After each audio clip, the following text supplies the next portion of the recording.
Welcome to episode 200 of the No Clue Podcast. I'm one of your hosts. I'm Tyler. I'm Mike. 200 episodes, man. It's Yeah. been a while, but we are at 200. Um, we're not going to celebrate right now. We'll celebrate later. Let's get right into it. Um, the divisional playoffs are done. Yes. We now have the conference championships coming up. Let's get into this weekend's games. You want to start with the Bills and Bengals? Yeah, this was the surprising ass whooping of the weekend, I think. Yeah, this was set up definitely to be the most competitive game on paper. Set up. Right. Yeah, This and was, then the clear second and third best team in the AFC, and we didn't know which was second, which was third, right. and we do now. Uh Yes. Cincinnati dominated them From the beginning to the end. in their Yeah. building, in their weather, Yeah. in their momentum that I thought the Bills had. Yeah. I mean, Cincinnati took it all. Yeah. And the Bills had like you said, momentum. You thought they had a lot of confidence coming in. The Hamlin situation was done, at least for the most part done. He's okay. He was at the game. He was pumping the crowd up. They had the emotional aspect of it. They had every reason to come out and play great in this. They had the motivation. But Yeah. they looked I mean, really I feel bad. bad. I feel bad as a Buffalo. If like I'm a Buffalo fan, that was Yeah, worst case scenario. The weather was horrible, and my yeah, team got like destroyed from the first 5 minutes of the game. yeah. And the thing is, to your point, it was their weather. Like that's where they should have been the ones to have the advantage there. Yeah. They've been practicing in it all week, but they actually look like they haven't been used to the weather. They look like it was new to them out there. Yeah. I Especially mean, Allen. granted, it gets cold in Cincinnati as far as I know. It does, yeah, Uh, but still, like you you should be more prepared than you were, flat out. yeah. They looked flustered for most of the game Yeah. to me. Yeah. And it really exposed that they don't run the ball well. Yep, they did. Like They did. Cincinnati didn't run the ball well all year, but you could tell that they could. Mm-hmm. And they showed that. Like they started off feeding Mixon. I mean, Mixon was talking crazy trash the week prior, Yep. and he was one of the best players on the field. Yeah. I will say this about the Bengals. I'm not sure if anyone in the playoffs mixes it up as much as them on offense. I mean, they Yeah. find everybody gets a touch. Yeah. Um, Everyone who can rush for them rushes and gets a look, gets a touch. Um, so they just spread the ball around. They spread the offense around so much, and it makes Yeah. you even think that they're more stacked than they are. I mean, they have a lot of really good players, but they're not necessarily stacked. It's just that everybody gets a chance to show out, Mm-hmm. and not a lot of teams have that. Especially, I mean, the teams in the playoffs right now. Yeah. And I mean, Joe Burrow's getting to that point where, I mean, I told you this after, like, you really can't pick against him at this point. No, no, Like, we're getting nothing a shakes them, proven man. track record of bigger the game, the better he plays. Yeah, yeah, nothing shakes him. Nothing gets him off his game. I mean, the Bills, their defense in this game just looked basic, Yeah. non-existent. Even Yeah. he was finding people every. It started out 9 for 9, Mm-hmm. two drives, two Those first two touchdowns. drives, after the second drive, I was like, I'm pretty sure Buffalo's done. Yeah, And I was proven right. yep, yep. Um, so Josh Allen, one bad interception, which I don't necessarily blame him too much for, but what was the problem in this game to you for him? This was probably the most bizarre like issue to have for a team. Mhm. Because obviously there's another quarterback who played worse. Well, a couple other quarterbacks, but like Josh lives and dies by Stephon Diggs. Mhm. We talked about this. I mean, we started talking about this like 2 years ago. Yeah. Um, and while he's gotten better, like he's still fallen back to that bad habit a lot. Right. In this game, he forced the ball to the Davis more than he did to Diggs. Uh, well, the 2 times he forced it, yeah, yeah. He still Which is targeted Diggs the most, but the forces were definitely to Davis, yeah. which is just bizarre to me. Like this wasn't a game where you had to be a hero. Right. You just couldn't play. Like you had to make some plays, but you had to be disciplined, and he just didn't show any of that. Yeah. And that's what He was frustrated me. I didn't think he was awful, mhm. but he didn't look like a top five quarterback. No, he definitely looked average. And I agree, he wasn't off. It was just like, this is who's supposed to be one of the best out there. Yeah. Like, he was 4 for 10 on Diggs, targeted Diggs 10 times. Other closest amount was Singletary, which was, basically screen passes that he was trying to throw to Singletary, targeted him 8 times, Knox 7 times. And Davis was 4 times, but they were all pretty much forces. Beasley, he forces to Beasley sometimes too, but Yeah, I just didn't understand why. Meanwhile, maybe my problem was I'm watching Joe Burrow throw to everybody who's open yeah. and like never miss a chance to hit an open guy. Mm-hmm. But I felt like his tight ends. I thought Josh Allen's tight ends were a strength, and it in Mm-hmm. this game it looked like a weakness. Yeah. Yeah. They I think that people maybe overestimate his ability to think on his feet, Josh's. I think that we're realizing when they play really, really tough teams that a lot of those big plays he makes are the play a lot of times. And it's the spectacular play of the receiver. Um, but it was really bad showing for him. And like you said, it wasn't that he played like trash. It was just bad for him. Yeah, 25 for 42. Yeah, no. like he killed the hype people had for him as a candidate to be better than Mahomes, a perennial Super Bowl quarterback. Like now you look at Buffalo, like it doesn't really matter what they do in the offseason. They're not going to be better than Cincinnati. Right. Um, I really can't picture them being better than Kansas City. Nope. And there's a lot of teams in the AFC that are coming.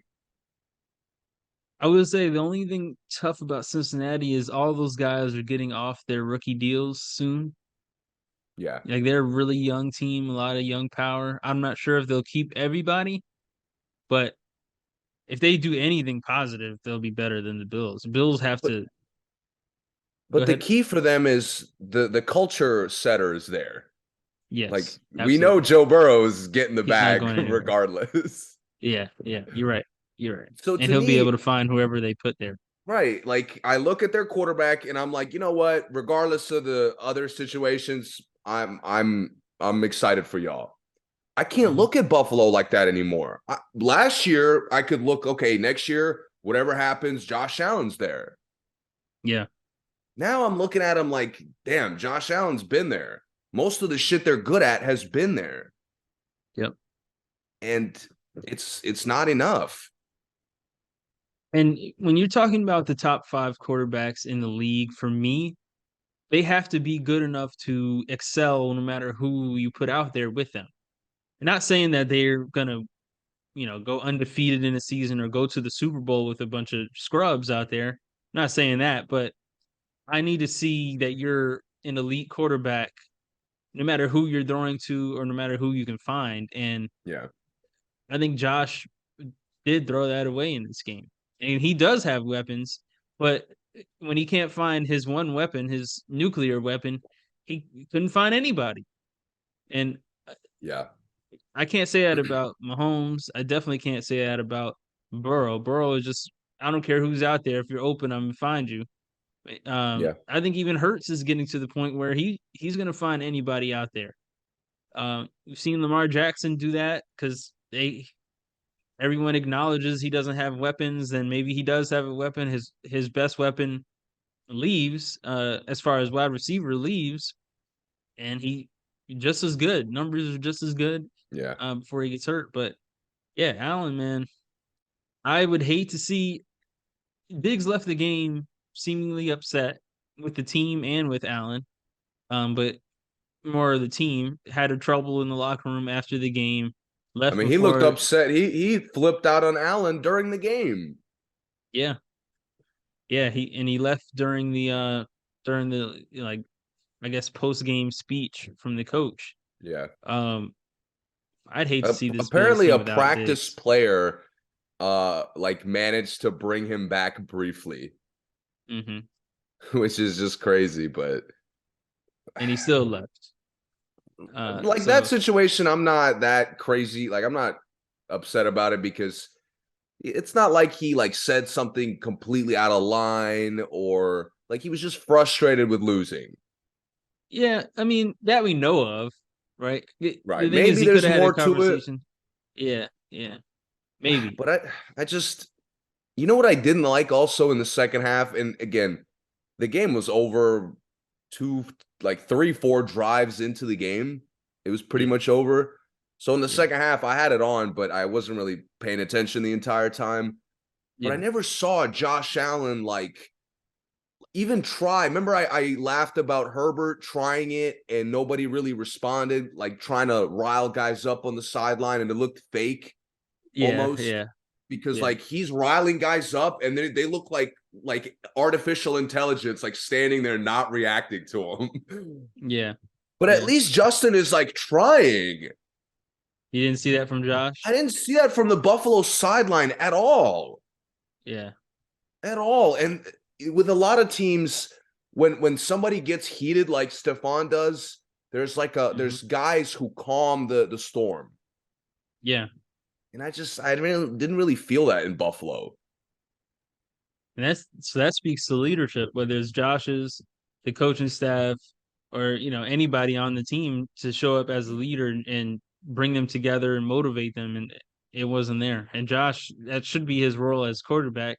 Not saying all quarterbacks are good at it, but they have some sort of responsibility to do Yeah. that. At least with the Yeah. offense. And It's I've bizarre seen to him do me. it before. Yeah. Yeah. I don't know, man. I don't know where the Bills go because now the pressure on them, like now their coaches are under pressure because without Dable, they look much worse. Yeah. A lot of their players, I mean, their defense fell apart without Von Miller. Yeah.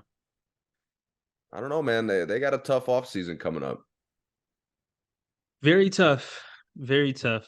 Um, yeah, we'll see what happens with them. But shout out to Joe Burrow. He looked amazing. Um, Yeah, we'll see what happens next. So shit. He's a week or two away from potentially being the best quarterback in the league. speaking of Jags and Chiefs, I think we both admitted this would be a better game than it looked like, right? Hmm. Yeah.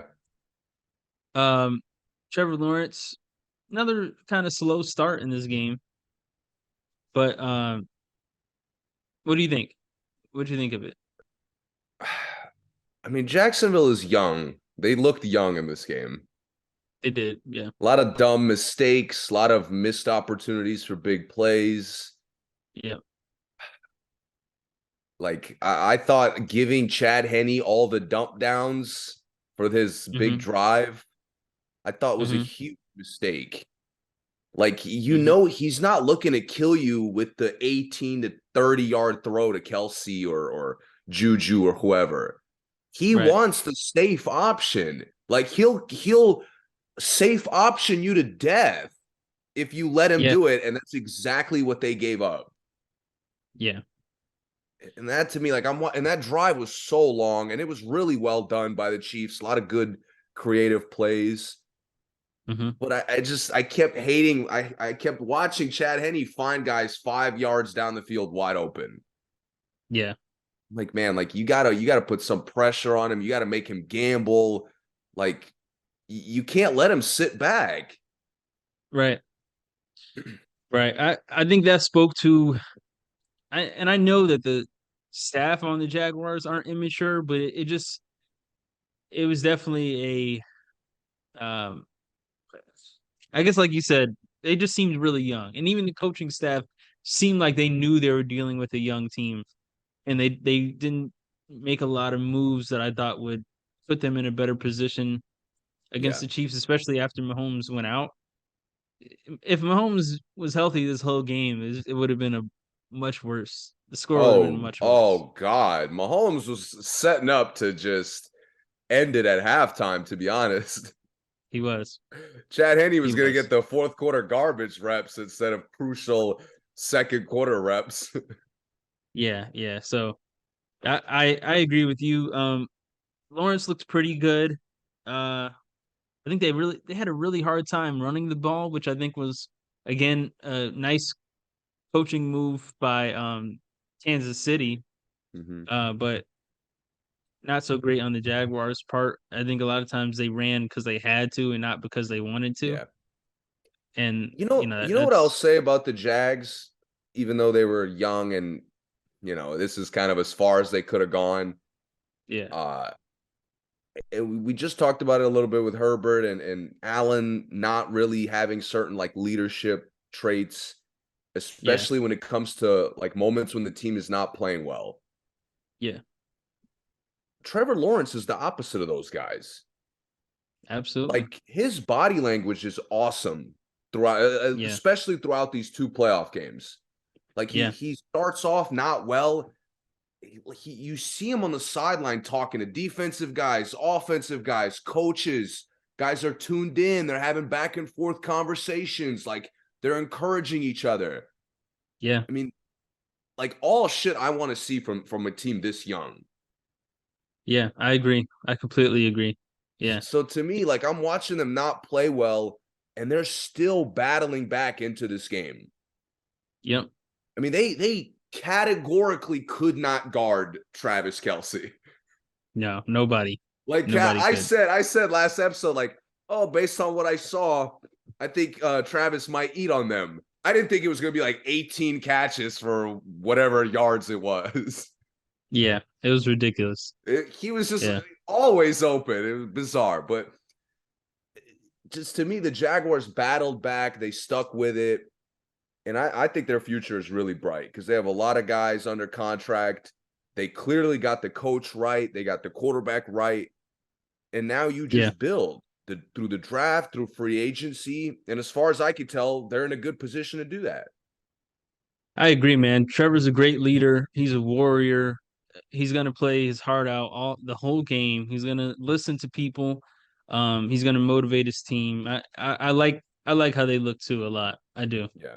I do. And they're a team that really hasn't been good my whole lifetime.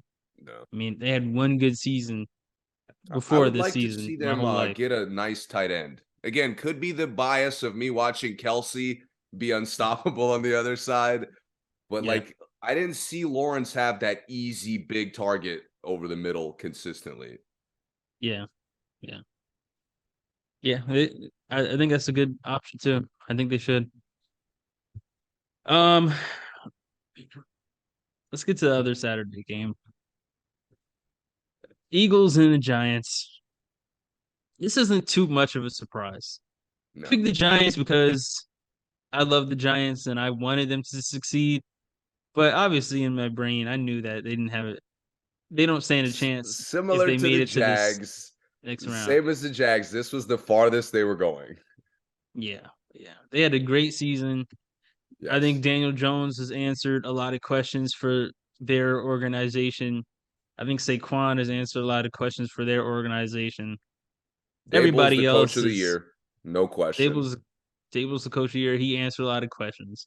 Literally everybody else is expendable at this point. But I think that they know they have a core between Jones, Table, and Saquon that they're gonna try to hang on to. Even if Jones isn't the starter, I do think he's earned his spot as a Giant moving Yeah. forward. Because I do think there's a good chance he's not gonna be the starter. I do think there's a good chance that if he goes and looks for money, that right now in the league, there will be very few teams that would offer him starter money. Hmm. Um, because a lot of teams are in a good place quarterback wise, or at least in a good place to draft a good quarterback. So I do think he'll stay with the Giants, but the Giants have other options. I do think they'll pursue those. And I mean the Eagles looked great. They looked as good as they've looked all season. They scored very easily. Hurts is again really not making any mistakes. Um, it was just He like solid. first real run, he looked to break a tackle with his injured shoulder. Yeah, he did. I was like, I think he's good. He's good. Yeah, yeah, and And they they gave him looked, plenty man, of time. all the doubts I heard from like sports shows and Cowboys fans thinking they're just as good. The Yeah, Eagles are on a different level. they are, man. I They mean, are. the focus on in this organization right now is insane. And we know who it's orchestrated by. We don't need to get into that. Hmm. But their focus is just as elite as it gets. And one thing about Hurts, I think a lot of people don't understand where they think he can't do a lot of things. Hurts just plays to win the game. Like Hurts doesn't show off at all. He doesn't try to break any records. He doesn't try to get his personal best on anything, his career highs. He just No. doesn't try to. And I think the more I watch him, the more clear it is to me that he could if he wanted to, but he really does go out there looking to not make any mistakes. And I'm not saying other guys make mistakes. Like Mahomes, for instance, best quarterback in the league. He he's part of why he's the best quarterback in the league is because he plays loose enough to do some spectacular things just because. Yeah. Or he'll he'll make a really tough throw or a risky throw just because it's the big play. Hurst doesn't do that, not because he can't, because he just Mhm. doesn't want to. He doesn't have to. Mahomes doesn't have to either, but he does it, so we get all these highlights. But I think This people team looks Jalen Hurts makes this team look like an all-star team. seriously, man, he does. He Like does. the Niners, and we'll obviously get into them. The Niners, Yeah. talent-wise, are an actual all-star team. Yes. Hurts is so good. He makes people think that Philly's roster is like just as good, if not better, than the 49ers. I know, he does. He does. Because their And weapons are so good and Hurts yeah. utilizes them so flawlessly. Uh Again, this team is clicking in every way.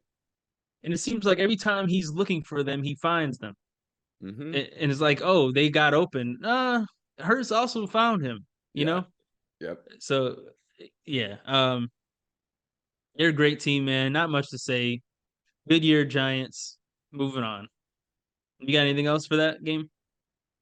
No, man, I felt bad for Jones because he was just getting bullied essentially in the second half. He was, yeah. He was. So I mean, it was just a mismatch. The Giants got some roster work to do. They do, for sure. For sure. Okay, last game. 49ers and Cowboys.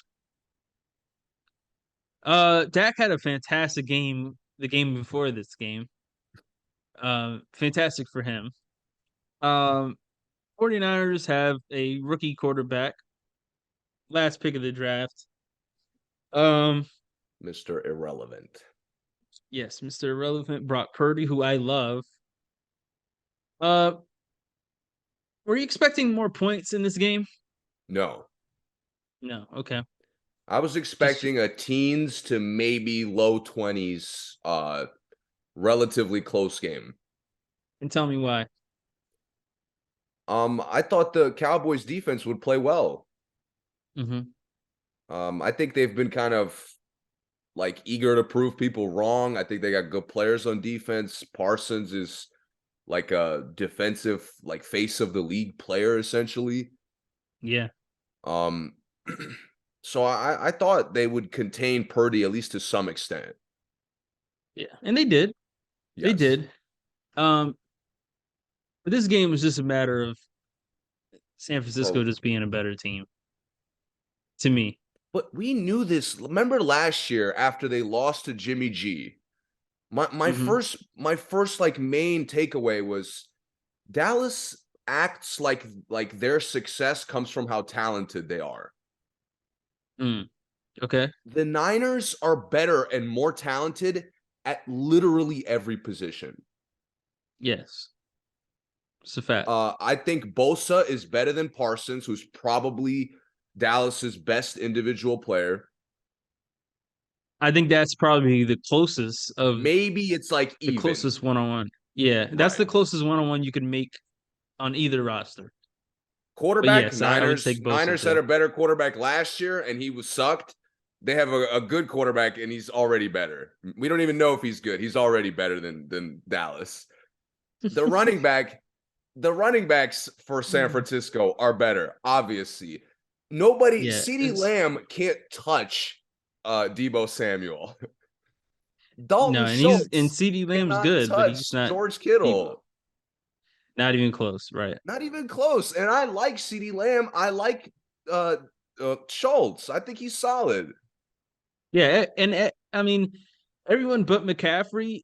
I mean, I think Pollard is good as everybody but McCaffrey, but McCaffrey's the number one. So number one to number one, it's a wrap. McCaffrey. But Pollard maybe is better than Ayuk. Maybe. Mm-hmm. And it's like, again, it's similar to Parsons and Bosa. It's like a toss-up. So Yeah, at even with your two best comparisons, it's essentially a tie. yeah, Like you're never gonna beat San Francisco like this. right. It didn't look like they had a specific strategy for San Francisco in this game. No, and back-to-back playoff years. It's a close game. And yet, did anybody look at that game and give Dallas a real chance while watching the game? I didn't. It felt like Exactly. Dallas was battling back the whole game. The whole game. And Yeah. we get so we know they're inferior to San Francisco. And they Mm-hmm. come in again like we could go toe to toe. You know, we're riding hot off of this Tampa Bay game. Yeah. Your quarterback has been inconsistent all year long. Yeah. He's been turnover prone all year long. Really bad ones this game.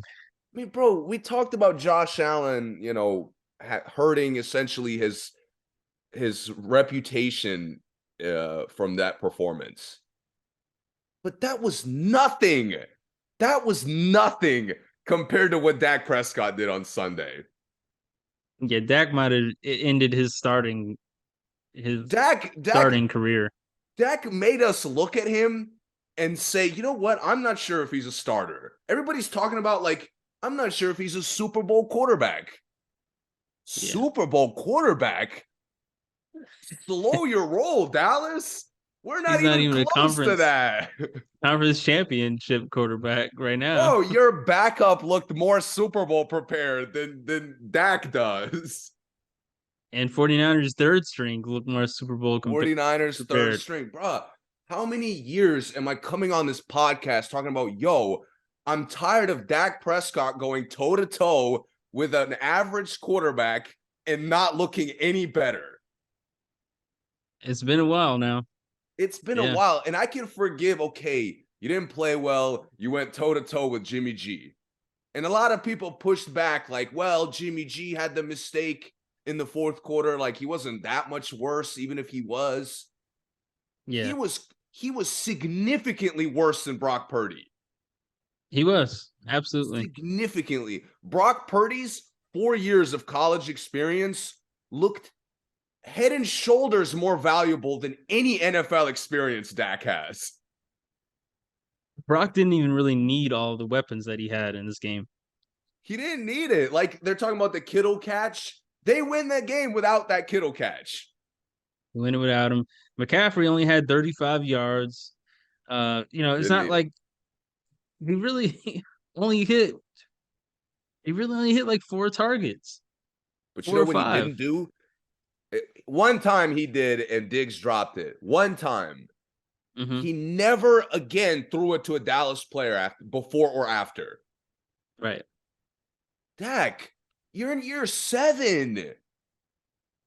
You're playing the best defense in the league.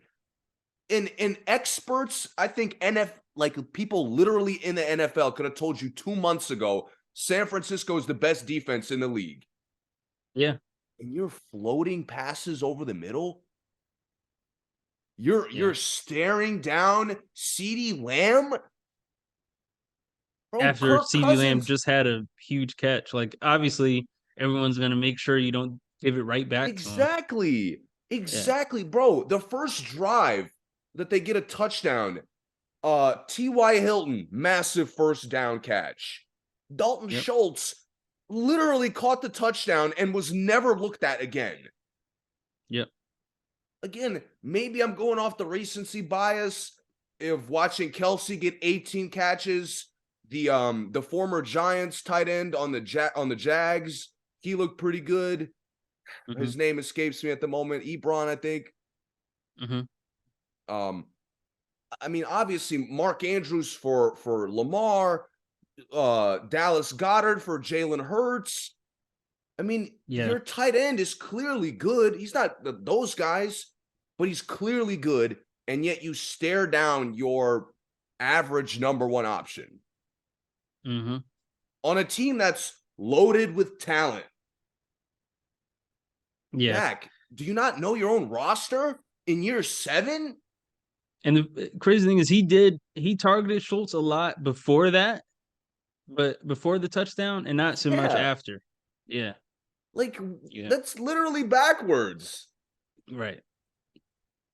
Yeah. Man, that second interception, like, I mean, both times I just told you, like, wow. Wait, I honestly was speechless at how you can make a throw that dumb in a game this important.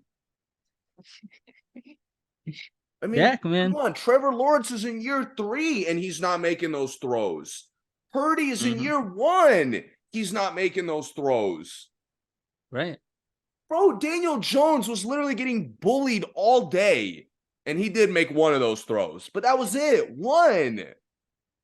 And the defense really only even affected Purdy in this game maybe like a few times. But Dak looked like he was actually affected by San Francisco's defense All from the the whole start of the game. game. Yeah. Yeah. And I This mean was that's this on was his winning, man. line. That's on his line, but also, I mean, he should know, look, this team has a Bosa brother. So you have this much time to let it go. You got to get it out quicker. Like, they should know all this stuff before, and it didn't look like they prepared that way for this kind of defense. No. I will say the safety for San Francisco with the name Hufanga, I think. The one that they Mhm. were hyping up because he trained or his mentor is Troy Polamalu. Yeah. I mean, they weren't kidding. He's pretty fucking good. Yeah. From the 2 rounds I've seen so far, he might be the best safety in the league, just from what I've seen in the playoffs. Yeah. But Yeah. like you said, man, Dallas just didn't seem prepared for how talented and great San Francisco is. I mean, they hadn't lost in like 2.5 months. Yeah. They're Yeah. with Purdy, they were the best offense in the league. Yep. I feel bad for Dallas, man, because if they had just gotten spanked, then we know they're not good enough, and like we can move from that. Mhm. But Dallas, I think, is good enough. But nobody can take them seriously with Dak Prescott now. I agree. I can't even call for Mike McCarthy's job. And that last play, I should be. I should be calling for his job. To allow that last play to like that was like an organizational embarrassment play. I mean, think about it. Think about it. The Mac Jones shit Uh, of him getting run over when the dude lobbed the ball back to him for no reason at all. yeah. That was almost what we saw with Zeke lining up at center. it was worse. And I'm not sure why Zeke let him just run him over like that. To be honest, like it's just weird. I know. I have some like individual pride. It looked so easy to push him over. It looks on purpose. It looks like an NBA flop. I mean, in Like his credit, Zeke, like why did you? I'm sure he saw three guys and was like, like the play is a fucking is a dud. We're done. I'm done. I'm giving up. I think he really just got run over. But it just looks. Maybe I just never seen it look so easy before. that's what I'm saying. I was like, man, there's no way any NFL player can be thrown to off easier than Mac Jones. Zeke, you're a short down running back. Yeah, Block. great, What the great center hell? of gravity. He got a strong leg, strong center of gravity. You should be able to get at least a little more block than that. Yeah. Might have But to the take a play in pay cut general is just off crazy. that block. The play in general is crazy to have him there. Yes. Yes. I mean, you could But have anyone else there. I'm at the point where I can't blame Mike McCarthy because he's got a fucking scrub at quarterback. It I mean, shouldn't have people gotten to that play in the first place. Is the biggest problem. 100%. That whole last drive was a disaster. With the timing, again, the late game situation, they don't know what to do. They had a lot of chances to get a lot closer. It was really bad. And bro, not to mention the picks were in both red zones. Yeah. So you handed the 49ers points and then you took your own points away. And you lost by a single fucking score. And the other thing is, I don't understand why they keep Zeke if they never use Zeke when it's time for Zeke to actually be used. Like, why are we throwing in those places when just give the ball to Zeke? At least try. They have lost all confidence in Zeke, so I'm not really sure why they keep him. I Honestly, understand man, Pollard got hurt. It would have been Pollard. I get that sucks, but you've been using Zeke as a starter for at least 3 years before Pollard, and it's like, why do you have him if you're not confident in him? I told you, man, every time they're going to play San Francisco, they'll question now from now on, they'll just question their own talent Yeah. because San Francisco is better. They draft better. They sign clearly, they make midseason moves better. Mm-hmm. I mean, San Francisco got McCaffrey, who's a clear key championship piece. Yeah. The Cowboys, who clearly needed something, you know what they did? They fucking sure they signed T.Y. Hilton, who they throw the ball one time a game. Mm-hmm. They fucking made a drama story out of Odell. Odell would have made a big difference in this game. It would 100%, have. man. Yeah. 100%. I don't understand why the quarterback is staring down the only like his one option as if he doesn't have others. Yeah. But Odell, like, there's no way he would have just ignored Odell all day. Right. Right. Let's get into the preview of the games. Eagles and 49ers. Who you got? I will say this before Eagles. you pick. Uh, Oh, Eagles? yeah. You got the Eagles? Yeah. I will say this. This isn't the first time in a while. These are the four best teams in the NFL. No question. No question at all. Absolutely. Yeah, they're the four best teams in the NFL. And that doesn't happen as often as these casual fans may think. But this time is legit. These are the best four teams in the NFL. But at least in the I'm going, AFC, Buffalo competed. yeah, These two teams in the NFC have been the two best teams essentially all year. I'm going with the Eagles as well. Tell me why you picked the Eagles. I'll tell you why I picked the Eagles too. I think their offensive line is better. Mm-hmm. Hurts the same way San Francisco commits to running the ball, Yeah, Philly commits to utilizing all their weapons. they do. And that to me, I just think they'll be more poised with Hurts. I think Hurts is obviously more experienced. I think he's better than Purdy, and Yeah. I think the system is set up for him to show that. I agree. I think that 49ers thus far, especially in the playoffs, have relied on the other quarterbacks making mistakes or being, um, below par. And I just Which don't with think their Hurts is defense going to is do okay, that. understandable. Yeah, yeah, yeah. It is. I mean, it is because of their defense. Mhm. But I haven't seen a defense that can rattle Hurts. I just don't think 49ers defense will rattle Hurts. I don't think Um, they'll force him to make mistakes. I think it's just going to be another day in the office for Hurts, and Yeah. that's the scary thing when you play the Eagles because everybody's a weapon with him.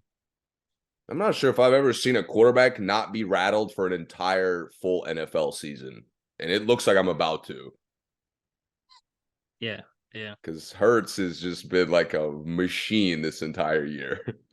If you look at these four teams, all their quarterbacks are guys who have been in like major situations and not gotten rattled. These Yeah, are the four hardest quarterbacks to rattle, which is interesting too. yeah. Uh, so yeah, I do think it's going to be a tough game. I do think the Oh, 49ers are going to play well, but I think the Eagles, they're another team, man. If you give Hurts some momentum, if he goes and gets a quick score or two quick scores, it might that's what be I'm a saying. wrap. In Because in Philly, in yeah, Philly, like they're liable to just run you over. yeah. Once he sees the recipe for the game, he just keeps going and going, and it's just they just build up and they're hard to beat. Yeah. You don't really come back on them. So okay, we both got the Eagles. Now, the toughest game probably of the season. Bengals and Chiefs. Bengals beat them in the season. Yes. Three times in a row, the Bengals have beat them. Three Beat them seasons. in this situation last year, Yes. Yeah. I mean, and we two are in seasons, the three exact games. same situation. Who you got?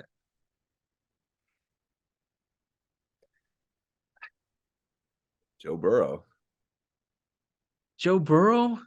I think Joe Burrow begins his taking of the throne in this game. Mm, Because if he beats Mahomes again and he outplays him again, I know Mahomes is hurt, but you're still gonna have to deliver the ball. And how much do you put into that Mahomes being hurt in this? I can't put a lot. It's football. Okay. I can't. You're out there again. You got a guy who could give you 20 fucking receptions. So Yeah. you have a chance. Okay. I also like Oh, Pacheco a lot, so we'll see how he does. But I mean, yeah. the Cincinnati has been low key one of the best defenses for the last 2 months. Yeah. Probably the best offense in the last 2 months. Yeah. Uh, they're coached surprisingly well. They have the most poised quarterback in the NFL, maybe with the exception of Jalen Hurts. Yeah. Uh, I mean, they're complete.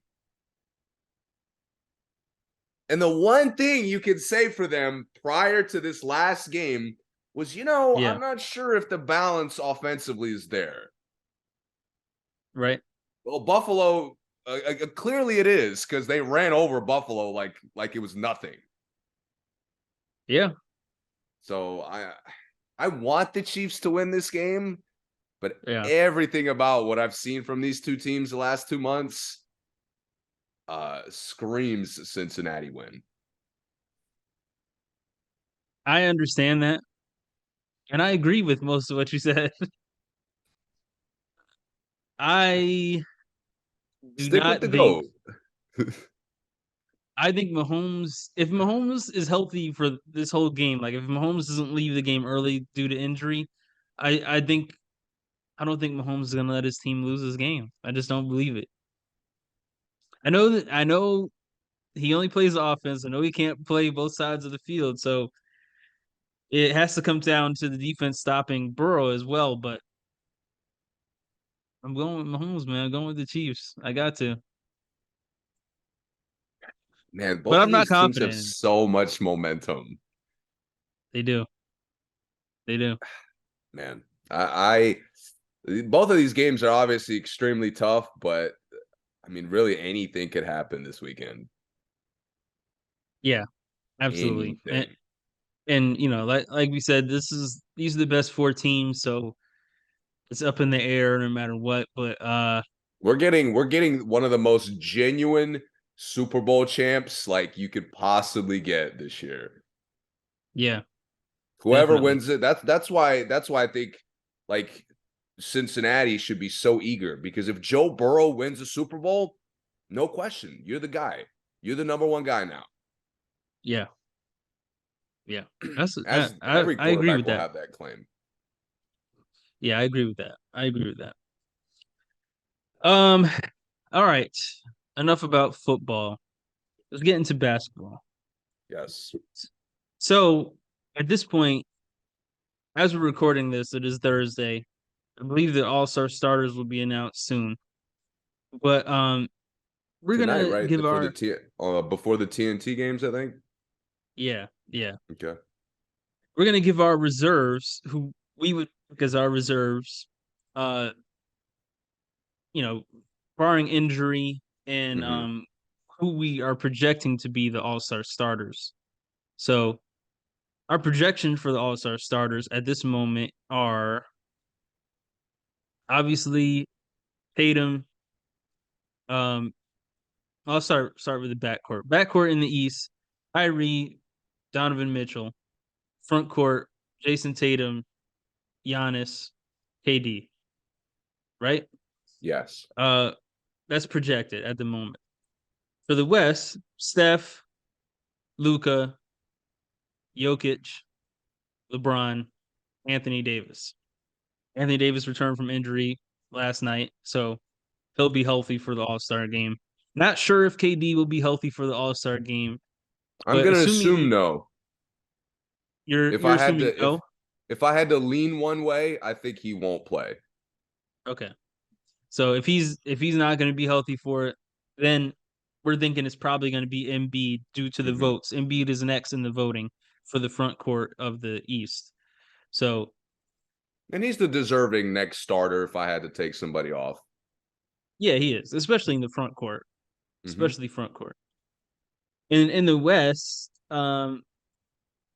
we have two that would be locks for the two next highest vote getting players. And that would be Zion and Ja.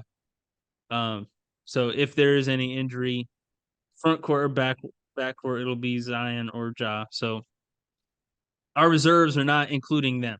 We're gonna give Yeah. seven from each side, not including them, and maybe some wild cards that we both that we like. So Let's go West first. West first, okay. You want to start with your first one? Let's do. Well, yeah, you can start with your first one. Go ahead. Uh the probably the most obvious reserve of the season. In my opinion, I think if they were in Sacramento's position right now in the standings, he Yeah. would probably be a starter. Hmm. And that's Shea Gilgeous-Alexander. Yes, absolutely. Shea Gilgeous-Alexander is playing fantastic this year. Um, he Bro, may I've been talking be, about for years him being healthy and then potentially being good. yeah, you have. You definitely And have. as soon as he's not missing fucking games, they're a potential playoff team. Yeah, right now he's averaging 31, 6, and 5, shooting 51% from the field as a guard. It's like pure buckets.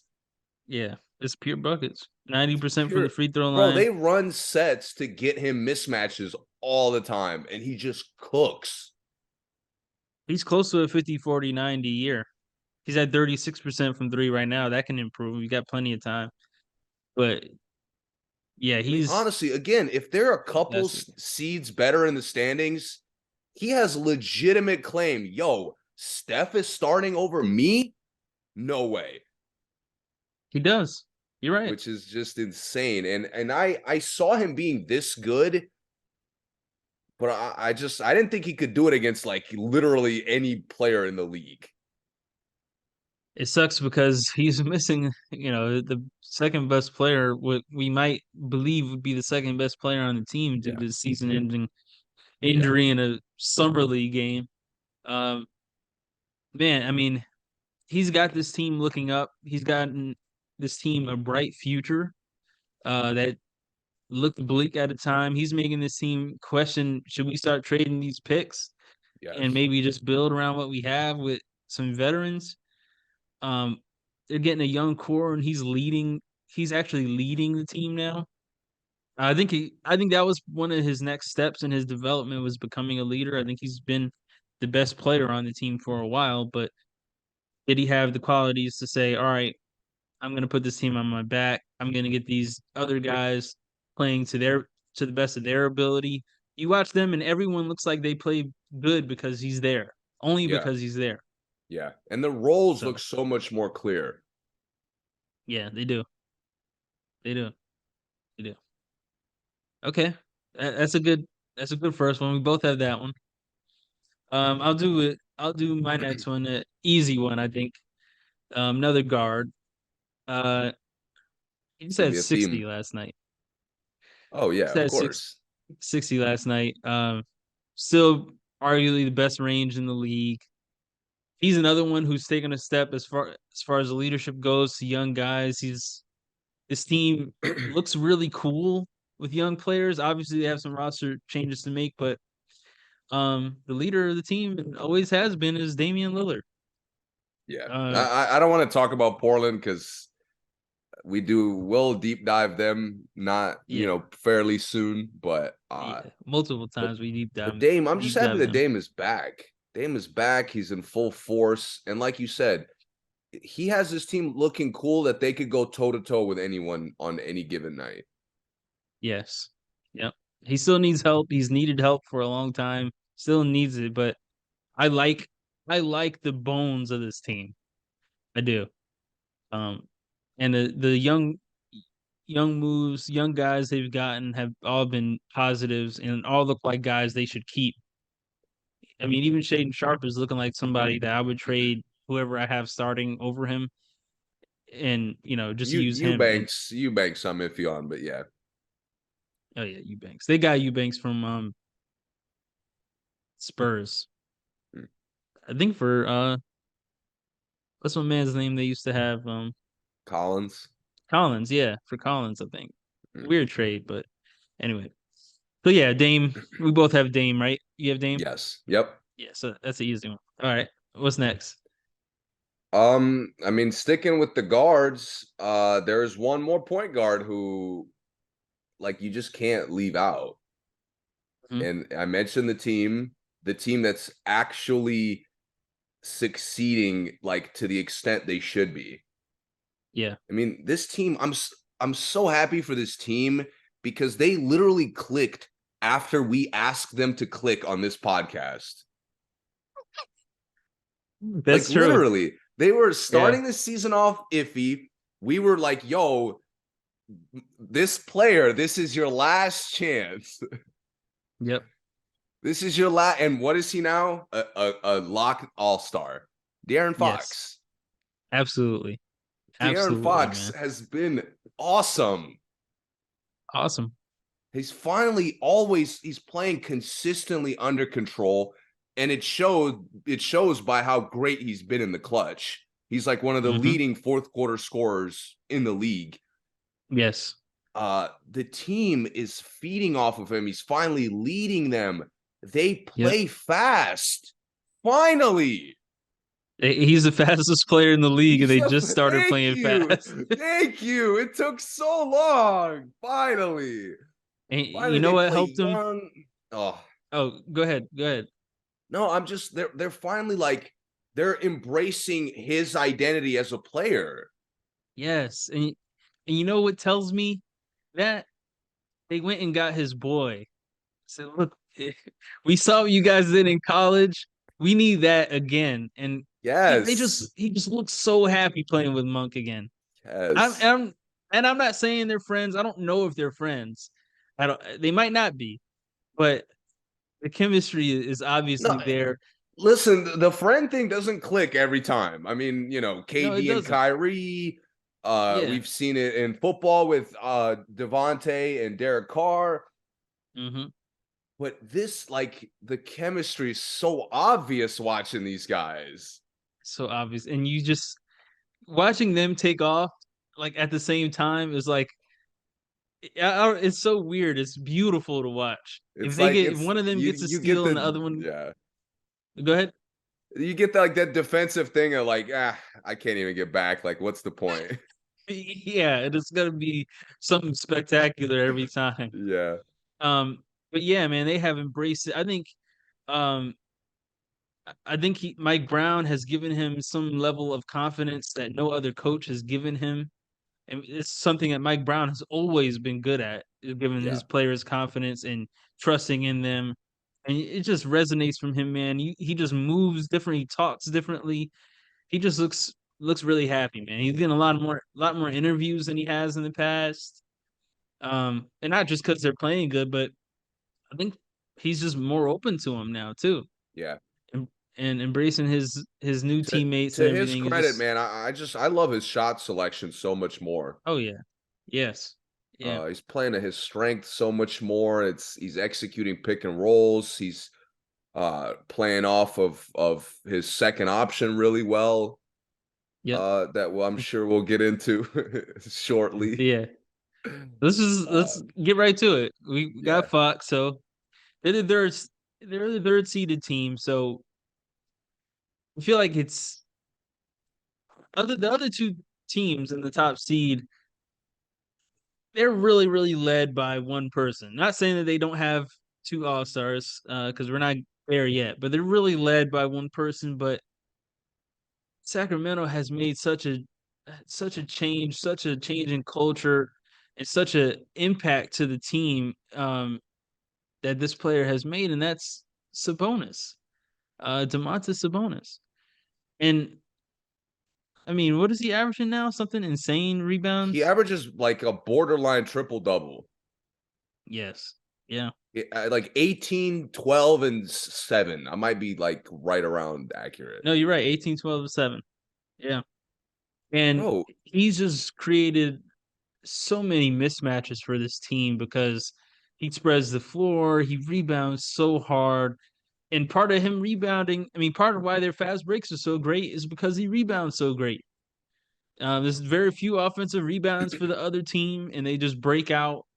He can push the yes. ball a little bit. He runs the floor really hard. He gets to his spot. He gets to that block so hard. I mean, it's not much. His game isn't pretty for us to really break down everything. No. He's He's just a you know what hard I'll tell worker. you?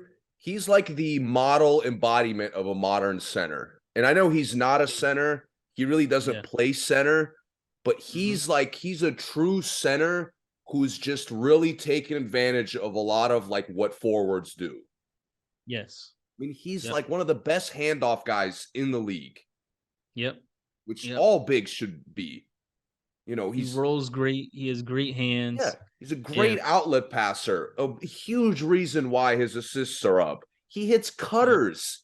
Another reason why his assists are up. Like all things that make other guys better. Yep. And for the Literally young everything he's guys, done has made other guys better. absolutely. And for the young fans, young listeners, his dad was an amazing passer. That was probably his best quality as a player.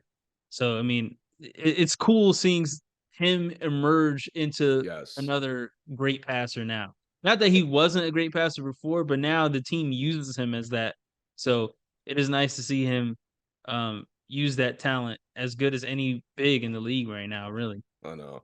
I know. And I'm so happy that when Sacramento made this move last year, I think we were both kind of excited but reserved because it's Sacramento. Yeah. And I think a lot of people were kind of under that impression.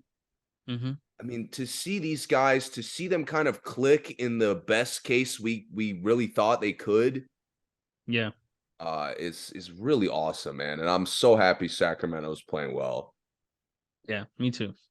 Me too. I've always been a fan of the squad. Okay, what's next for you? Feel like those are So we got I feel four like locks. those are pretty much the locks. Yeah, these next guys, I mean, from here on, you could argue all of them. Yeah, And the ones we said are not arguable so far. yeah, from here on, to me, he's a lock, this next name. Okay. And that's Laurie Markkinen. I'm gonna get right into it. Yes. No setup. Yes. Utah is slipping. They're still playing well, but they're not playing as well. They look a little bit messier. The younger guys are starting to play inconsistent. Yeah. He's been the only guy that hasn't fallen off, that nobody's been able to stop him. He's feeding Yep. off his teammates more than people think. He's Yep. not he's not like, he's not just unstoppable like Shea or too athletic like Fox or just too Hmm. high IQ like Sabonis. Like Markkinen he's eating on slipping pick and rolls. He's He is. shooting open shots great. I feel like he sped up his release a little bit in the offseason. I think so too. Yeah. And he's played from the start of the season till the moment we're talking right now. He's played with all-star confidence, Yeah. which I Yes. never saw from him on the other teams he played on. Yeah. And it's just hard to believe this is their team and is like what his fourth year in the league, fifth Yeah, maybe. I think fourth.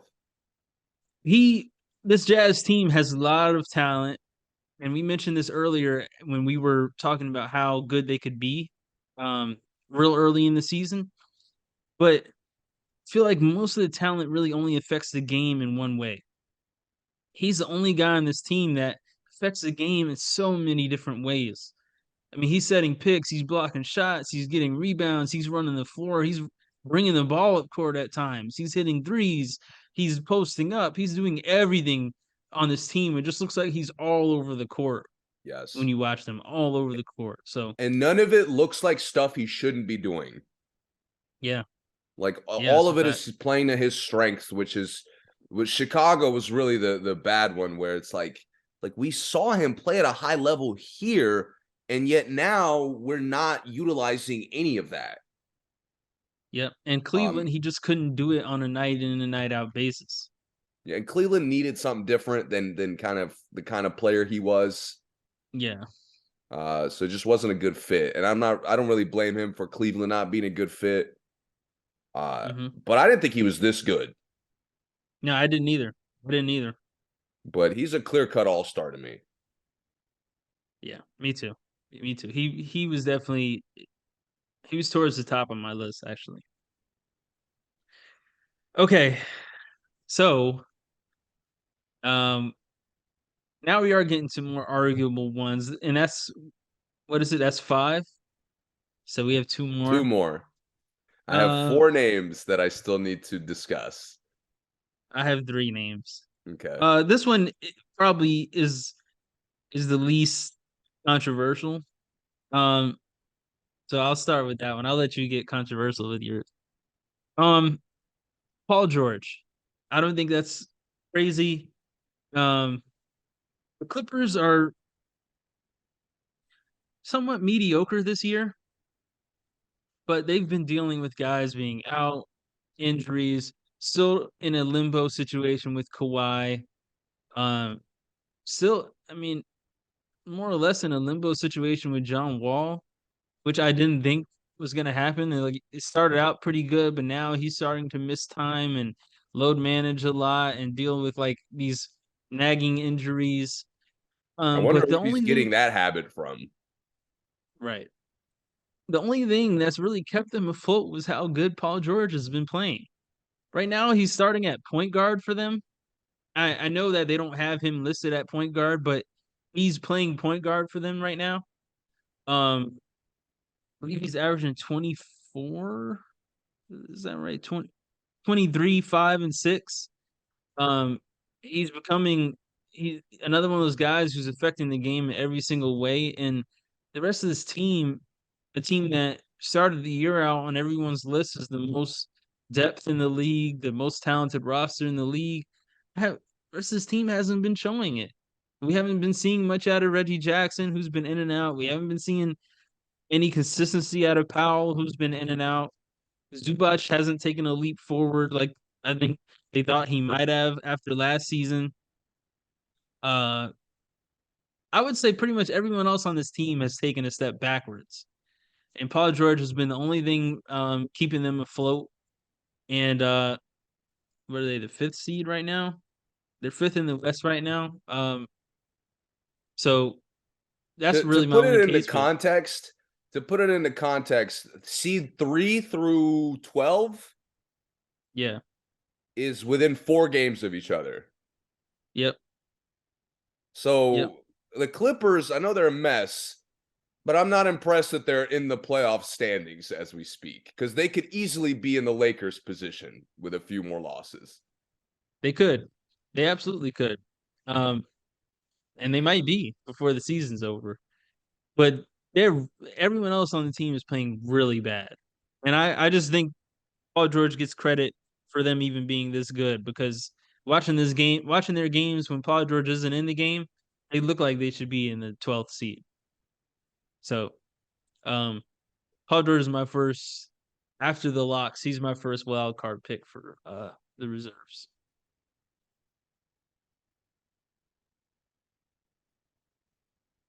You ready? I You got a go. guy, I got a guy I'm putting over him. And you're everything you said, while I didn't disagree with it, I think convinced me to put this guy over him. Okay, And that's CJ McCollum. he's on my list too.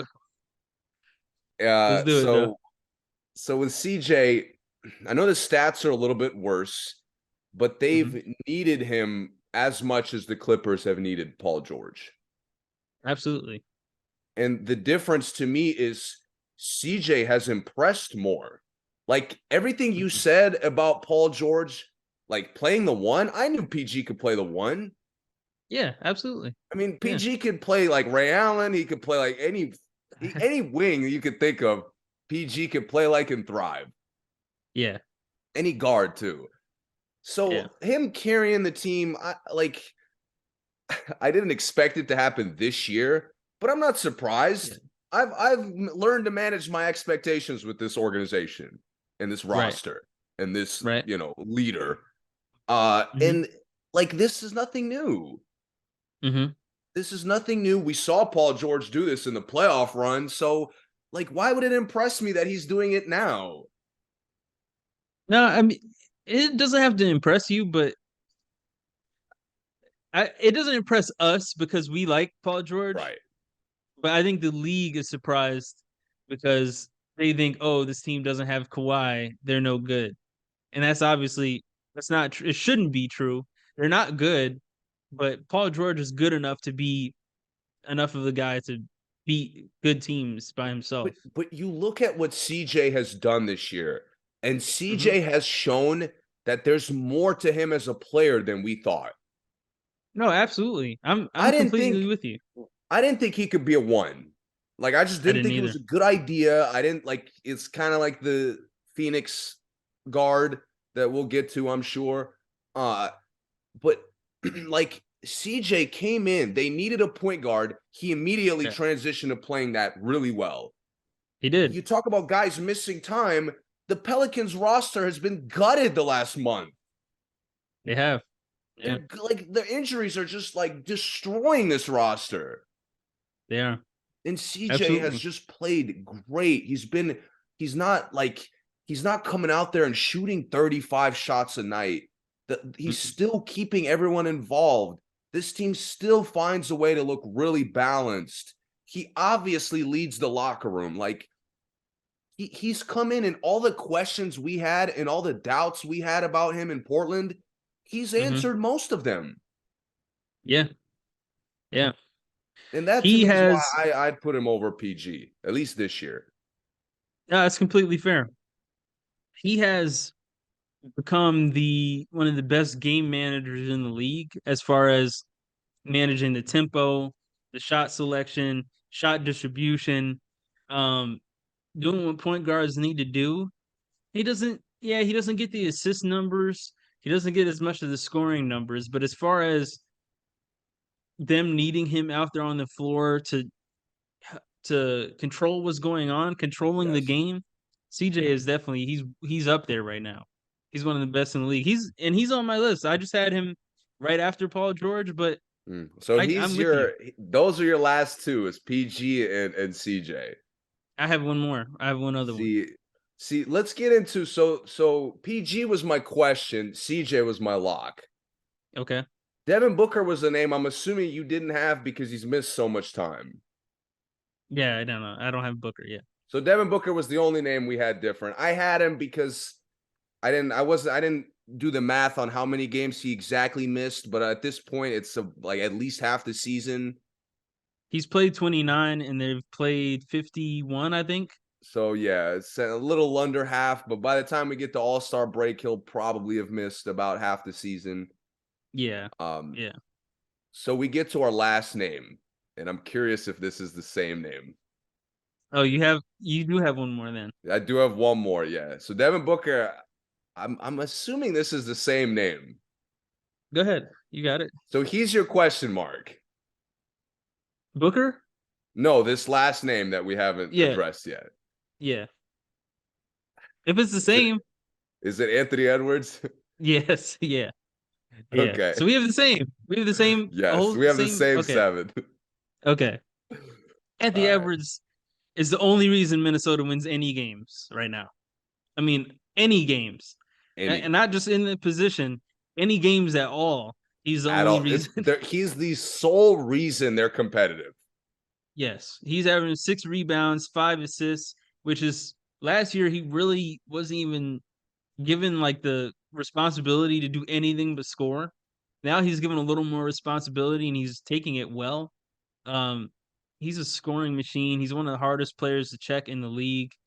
Uh, it's I just don't know what else is. There's nothing negative for me to say about him. Watching I him play wish, well, especially without Gobert. Gobert would have yeah, been one of the worst trades I've ever seen in hindsight. yeah, It's looking yeah, like it.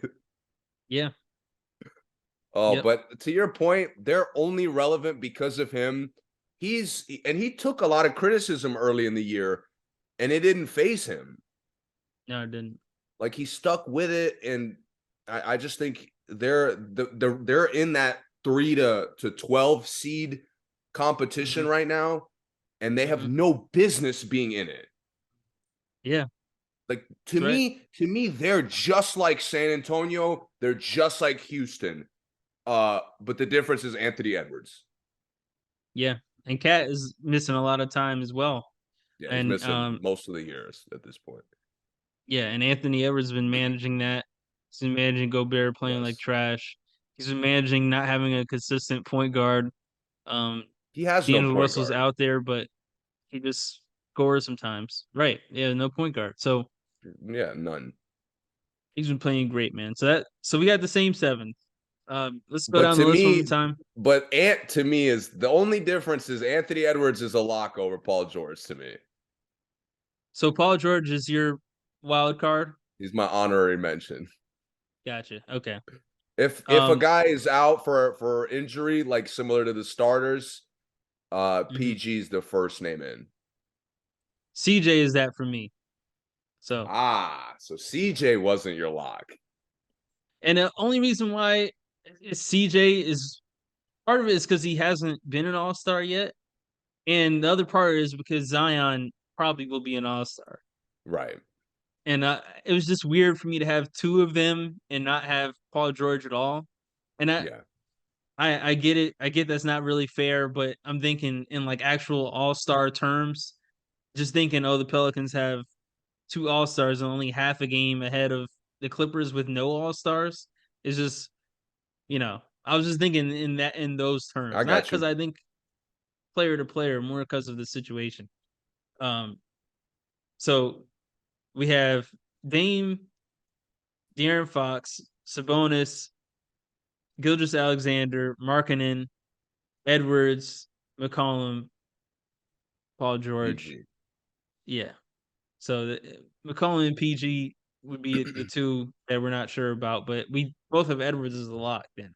which is good. Edwards, again, it's more Edwards has to be a lock because of how disgusting Minnesota is. Gotcha. To me, they're Let much me. more disgusting than any other team that we've talked about. I would agree. Let me ask you, what about Aaron Gordon? His production hasn't quite reached all-star level to me. Mm-hmm. It's 17 more and of 7 right now. it's more of excelled role player playing really well. Gotcha. Um, Maybe if Murray hadn't come back, or if like gotten hurt, or Porter Jr. kind of had the same thing. But they've Yeah. been full strength.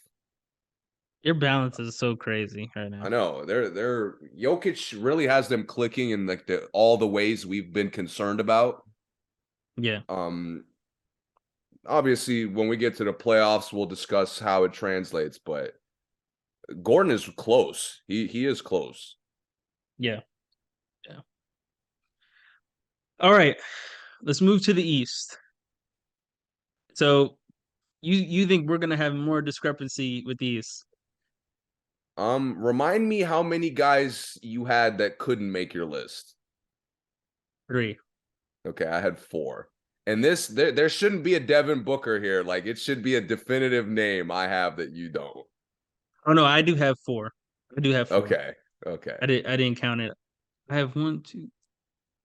Yeah, I have 4. But one of them I'm pretty sure is gonna make it. But yeah. So let's start with the easy ones again. Um, Again, like we mentioned, right? We're projecting that Durant is over Embiid, but Durant is likely not to play. He may be back, but he may not play. So we're thinking Embiid will take that Yeah. spot. So this is 7, not including Embiid at the moment. If Embiid doesn't beat Tatum out for the vote, which is possible too, but I don't. Hmm. Then We're just Tatum will be projecting. like in Embiid's position. But Yeah, Tatum, it'd be hard to imagine Tatum not starting. that would be crazy, but it's possible. Okay. Uh, you want to start with me this time? See, in the East, I had a tough time like establishing locks. Yeah, me too. Um, but I have to give him the lock, and it's Jalen Brown. Yeah, lock. Best team in the conference by a good amount. Yep. And it's not like Aaron Gordon where he's an excelled role player. He has as much carry work, as much backpack work as does the best player. Yeah. I mean, they're such a great 1-2 punch. They both, I mean, they both kind of take turns leading Boston, which is really cool.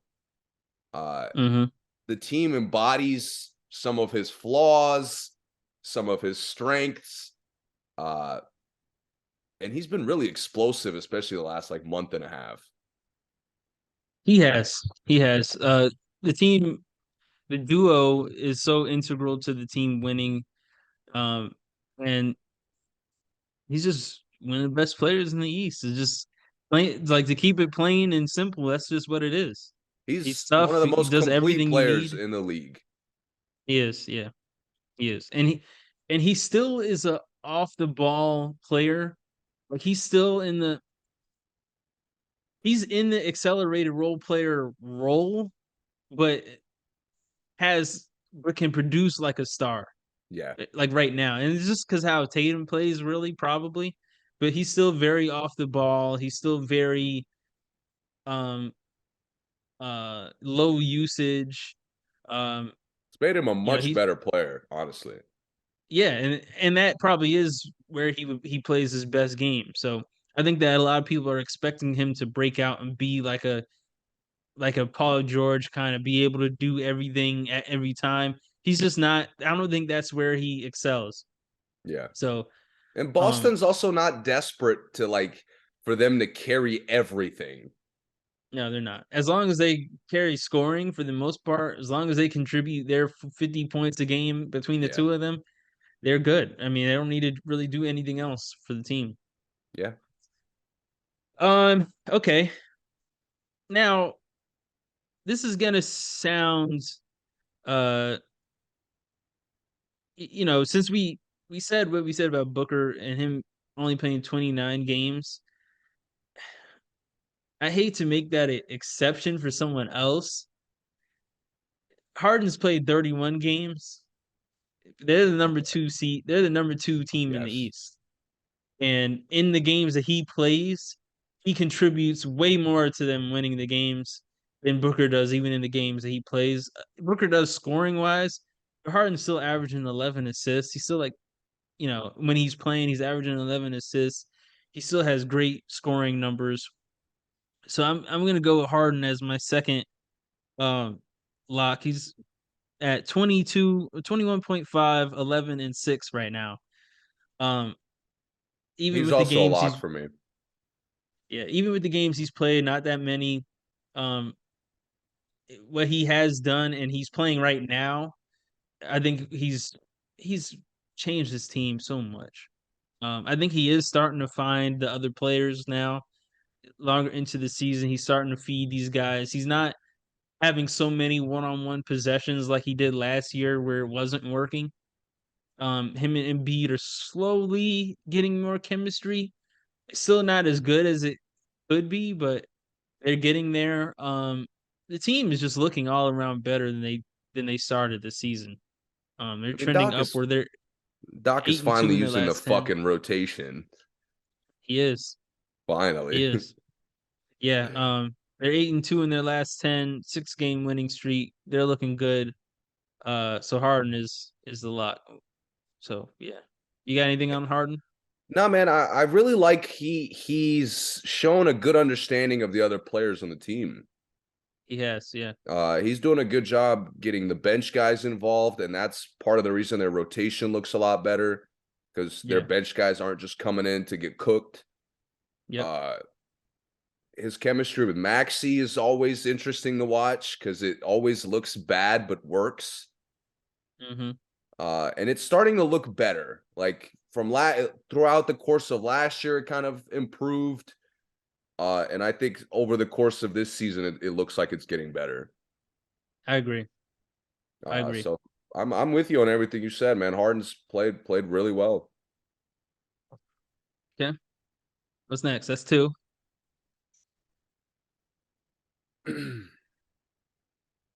We've talked about this team almost exclusively negatively. I already know who this is gonna be. Right. But they Go ahead. they have climbed in the standings, and the East, the top 7, 8 of the East does have some separation from the rest. Yeah. And they have snuck in, I believe, in the last spot. I don't have the standings in front of me, but Yeah. Miami, and that's Bam Adebayo. Yeah. Clear cut. Um, Yeah. he's the only reason they look good, I agree. which I haven't caught actual games of them looking good. I've caught Mm-hmm. highlights of them looking good. Yeah. And the only thing that makes me think that they have offensive upside to make a playoff run, defensive upside to make a playoff run, but possibly upset someone in the first round Mm-hmm. is Bam Adebayo. Mm-hmm. I mean, I won't even touch their quote unquote best player. Tyler Tyler Hero Hero? hasn't gotten better. No. I'm not Nah, I talking know. about the actual best player. Tyler I Hero know. hasn't gotten better. Yeah. He's not really being put in a position to get better, but he also hasn't gotten better. Mm-hmm. Pat Riley challenged Kyle Lowry to get in shape. He looks washed up. Washed. I'm sorry. He looks washed every time what's his name plays, the guard who's really tough. Vincent? Vincent. Yeah. Every Yeah. time he plays, I'm like, yo, I wish y'all just wave Lowry. I mean, it offends me not to get on a long tangent, but Kemba couldn't get signed or couldn't keep a job, and Lowry's out here putting up dog shit performances on a nightly basis. Yeah. Sorry, I'm Yeah. getting ahead of myself. Anyway, my point is Bam like is the only reason Miami's relevant. Yeah. And when he's at his best, like I could visualize him matching up with Embiid and holding his own. I could Mhm. visualize him matching up with Jokic and holding his own, and Anthony Davis or like Aiton, to name some of the better bigs. Mhm. All my issues with him are Miami focused and how Miami Yeah. plays, because I don't think they're kind of eager to have him emerge as one of the best centers in the league. I agree with that. Um, but he still shows he's clearly one of the best defensive centers, one of the most versatile all-around bigs in the game, and Mhm. he has all the tools to put up these numbers every night. He does. And I think that one reason why he is um the confidence in Miami for you and for me is that he's the only one that is truly consistent. He doesn't do a whole lot as far as the stats or as far as like offensively, he's not doing a lot of crazy things that centers don't normally do, but he does what he has to do every single night. He gets the rebounds, he gets the putbacks, he dunks on somebody every night, he catches the lobs, he sets the illegal screens, he plays the tough D every single night, and it's just there's not a single soul on that team that does what they're supposed to every night. Yeah. Hero could shoot great one night, shoot like garbage the next. Jimmy Butler could get 40 one night, take 6 shots the next. Um, I will say you didn't mention Oladipo, who has been playing well, but they're still going baby steps with letting him come back to Oladipo. Every time he's out there, he looks like vintage Oladipo, but he only plays 10 minutes, 15 minutes a game. So you don't, a quarter a game, you don't even really get to see it. I mean, So Miami has a player who probably has the greenest light in the league, and most casual NBA fans don't even know who the fuck he is. yeah, they do. Shout Yeah. out to Max Strus, because I like I, Max Strus, but I like he him too. has the fact that he has a Klay Thompson level green light makes me want to like yell it at Spo's face. The fact that he plays 10 more minutes than Oladipo every night is sick. Oladipo would start on any team in the league Again, right now. I want to credit Bam, but I'm disgusted with Miami, so I don't want to stay on them too long. Well, but long story short, Bam is their most consistent, easiest to count on the team. Yes. So easy pick as Bam as the next lock. Um, so that brings us to, at least for me, it starts to get muddy from here on out. But Yeah, I'm with you. um, I'll go with who But I think should be my next one. Who I think should be a lock, and that's from the team that pisses their fans off the most in the league. The team that every season, every off season, we never know who's coming to the team and who's not, who's getting traded, who's not. Um, but this guy has led the team in ways that I've never imagined he would.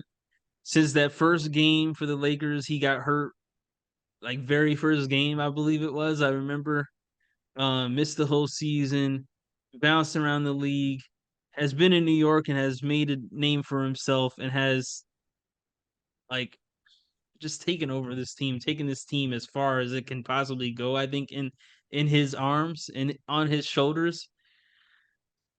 And that's Julius Randle, man. Julius Randle's my next lock for me. He's averaging right now 25, 4, and 11. I mean, he's hitting game winners. He's bringing the ball up court. He's one of our best 3-point shooters. He's the best rebounder on the team. Um, he may be one of the best passers on the team. I hate to say it. We're right now the Knicks are play like they start like four lefties, and it's all centered around what Randall brings the team. I mean, they put Brunson out there to be the point guard, and Brunson, gets assists and everything, but it's really Randall who is the floor general of the He offense for them. dictates where the ball goes and who takes shots most of the time. Absolutely, and I think his shot selection is getting better, but also I think he's just getting better at making the bad shots or the tough shots, which is cool with me. Um, but yeah, man, Julius Randle is my Uh, next lot. I'm with you. I disagree on some, like, I don't think his shot selection is better. I do think he's making bad shots a good amount, like a It's fine. solid amount. Which, We'll yeah, take I'm him. not mad at that. Um, Yeah. I also think his rebounding is a little fluky. Like, Sabonis really kind of dictates the game with his rebounding. Randall is just a big body who just gets a lot. He's always been a good rebounder though. That's always been Yeah. his thing. Yeah. And the big difference for me, and I didn't like I thought Randall could do this. Randall showed his first year with New York that he could do this. Mm-hmm. Maybe I didn't think he could hit tough shots as consistently, but his first year was a lot of this. He was the best scorer on the team. He looked like one of the most unstoppable forwards on the team. It's one of the reasons they paid him. Yeah, it is. Yeah. So to me, like, I'm not surprised. It really just frustrates me more from what I saw last year Mm-hmm. because a lot of the stuff is just like petty stuff. Like, the body language is way better this year. It Um, is. the communication with teammates is way better. There's so many times this year where his teammates make a mistake and he's trying to pick them up. Mm-hmm. I mean, last year I felt like all he did was complain. He complained Yeah. when the refs didn't give him calls. He complained when the fans criticized his effort, which sucked. And then he complained when his teammates fucked up. Yeah. Now you see it, like, now he's taking accountability throughout games. He's a lot more engaged on actually boxing out. Yeah. Uh I just, his leadership is night and day better than it was last year. That has been the biggest step he's taken. I mean, and I do think he had all the talent to do all those things, but be an NBA team's best player, a team It's that hard. is competitive. I didn't think he would ever do that, especially after the injuries he's been through. I never thought he'd be come out and be the Knicks best player on the Knicks. And Yeah. like you said, the leadership has been a huge step forward um, But for him this scoring year. wise, Huge step forward. I saw a ton of upside. Remember when he was like a Yeah, sixth man candidate with the Pelicans? yeah, yeah. Ever since that year, I'm like, man, this guy could put up 20 on anyone, We can. Yeah, yeah, and he's showing it. yep, yep. All right. Was Randall on your list? Yes. So we have He was my one, two. fourth guy too. So So we have four. Okay. Gotcha. these were my first four names that I officially locked on the list. Yeah, me too. Oh man, the further we get, the tougher it gets. I have one Um, more official lock. I think we'll be on the same page with this one. Mhm. Uh, Tyrese Halliburton. Yeah, yeah. You've been waiting for this for a long time. Yes. Yes. He is one of the best true point guards in the league. Yep, One of the only true point guards in the league. yep. Another guy who's gotten much better at, like, he's gotten better at the things he came into the league doing well, but he's Hmm. slowly adding elements to his game. Yeah, And him adding a mid-range pull-up has made him an all-star. yep. I talked about it with John Morant his rookie year. Like, dude, if Ja gets a floater, it's over. And it happened. He kind of locked down a couple different floaters, and now it's over. Hmm. And this is the same thing. Like, we knew he could hit the spot up from the moment he stepped on the court, even though his shot is kind of weird. Yeah, But now he's coming off those screens, and while having top 5 floor vision probably in the league, Mhm. He's looking to score. Mhm. And it's made the team like Miles Turner looks so much better playing with him than anyone else I've ever seen. Yeah. I think they're random wings. They're random young guys who, for the last couple years, just looked random. Mhm. They're coming in and playing with purpose. He's doing all the true point guard things of encouraging guys to be aggressive. He's defending well. He's communicating well. He's a leader. Yeah. He's a leader, and this is why a lot of people were upset at Sacramento because we saw these things there. Mhm. But Mhm. to crazy enough, this trade has turned out to be like a best for both worlds situation It has. because And he's he's a resurrected guy. this franchise. Absolutely. I mean, he's changed them from being tanking to competing right now and not necessarily contending but competing. Yes. And Halliburton is someone that makes basketball look easy because I don't think Halliburton is like overly skilled or like I don't think he's overly like a freak player. He has really good height, he has really good length. And he sees the floor well, but everything else he does, he just does the right things. He Yes. finds the right guys, he takes the right shots. He doesn't do a lot of like, he's not a great highlight film to watch. I'm not gonna put on Halliburton highlights. Yeah, I may get some cool freaky passes here and there, but I'm not gonna get anything else of value at like for a casual fan. But man, making plays, he just makes plays. He makes great plays. He's also emerging as a really good defender. Using his length on multiple different positions. He's getting a lot of steals this year, a lot of deflections at least, and Yeah. he's closing games, big games, um, in a lot of different ways. Defensively, as a guard, as a passer, making the big play, making the big shot. He affects everything for this team. He does. Yeah.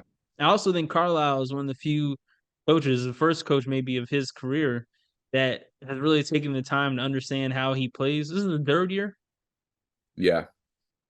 taking the time to see how he plays and say, okay, well, let's make sure the team knows how to play around Halliburton. And that's part of why he affects their offense so well in so many Yeah. ways. And I think Yeah. he's put them. I don't know how good or if this is a good or bad thing for their future, but like to me, prior to him getting there, it was a lock that Buddy and Miles were out. Yeah. And now I think they realistically are sitting there watching good basketball. Like shit, man. I mean, Buddy's having one of his better years. Yeah. Again, both of those guys look like they actually want to be on the team. Yeah. I think the better question, I mean, what they're really doing is saying, okay, before we would have taken a couple picks and a young guy for Buddy. Now we have to make sure we get the same value for Buddy. Like Yeah. before they were shooting down with the trade, like trying to give up Turner and Heald. Now it's a real trade. Like, look, we're trying to get better, not Yep. trying to improve our future. On So yeah, like move assets. right. So that to your point, I don't know if it's good or bad, but it is different to say, okay, I would have given you Miles Turner for Brandon Clark and two picks. Now I'm like, now I want Jaron Jackson in a Yeah. pick for Miles It, Turner because I'm trying to get better. it's a So good challenge for their organization because they were kind of stuck. yeah, they were. And They were. I mean Halliburton, he's a franchise changer, He is, man, and and then he's showing it. getting Mathurin on top of that. Nimbard has played fantastic for them, and then getting a new coach is just changing the culture. They go out there, they play hard every night. They're on a skid right now, but they've been playing well this whole season. They're gonna be in the play-in or playoffs somewhere. Yeah, Yep. Okay. He was officially my last lock. yeah, Now, dude. Here, my last 6 names, I could have put any of these guys at 6 or 7. Yeah, these two for me are like in a different tier. They're not locks, but they're the closest thing to locks.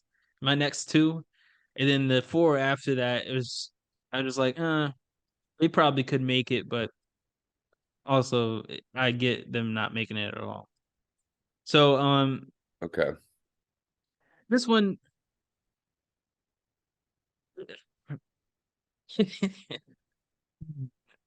so the team is having issues this year.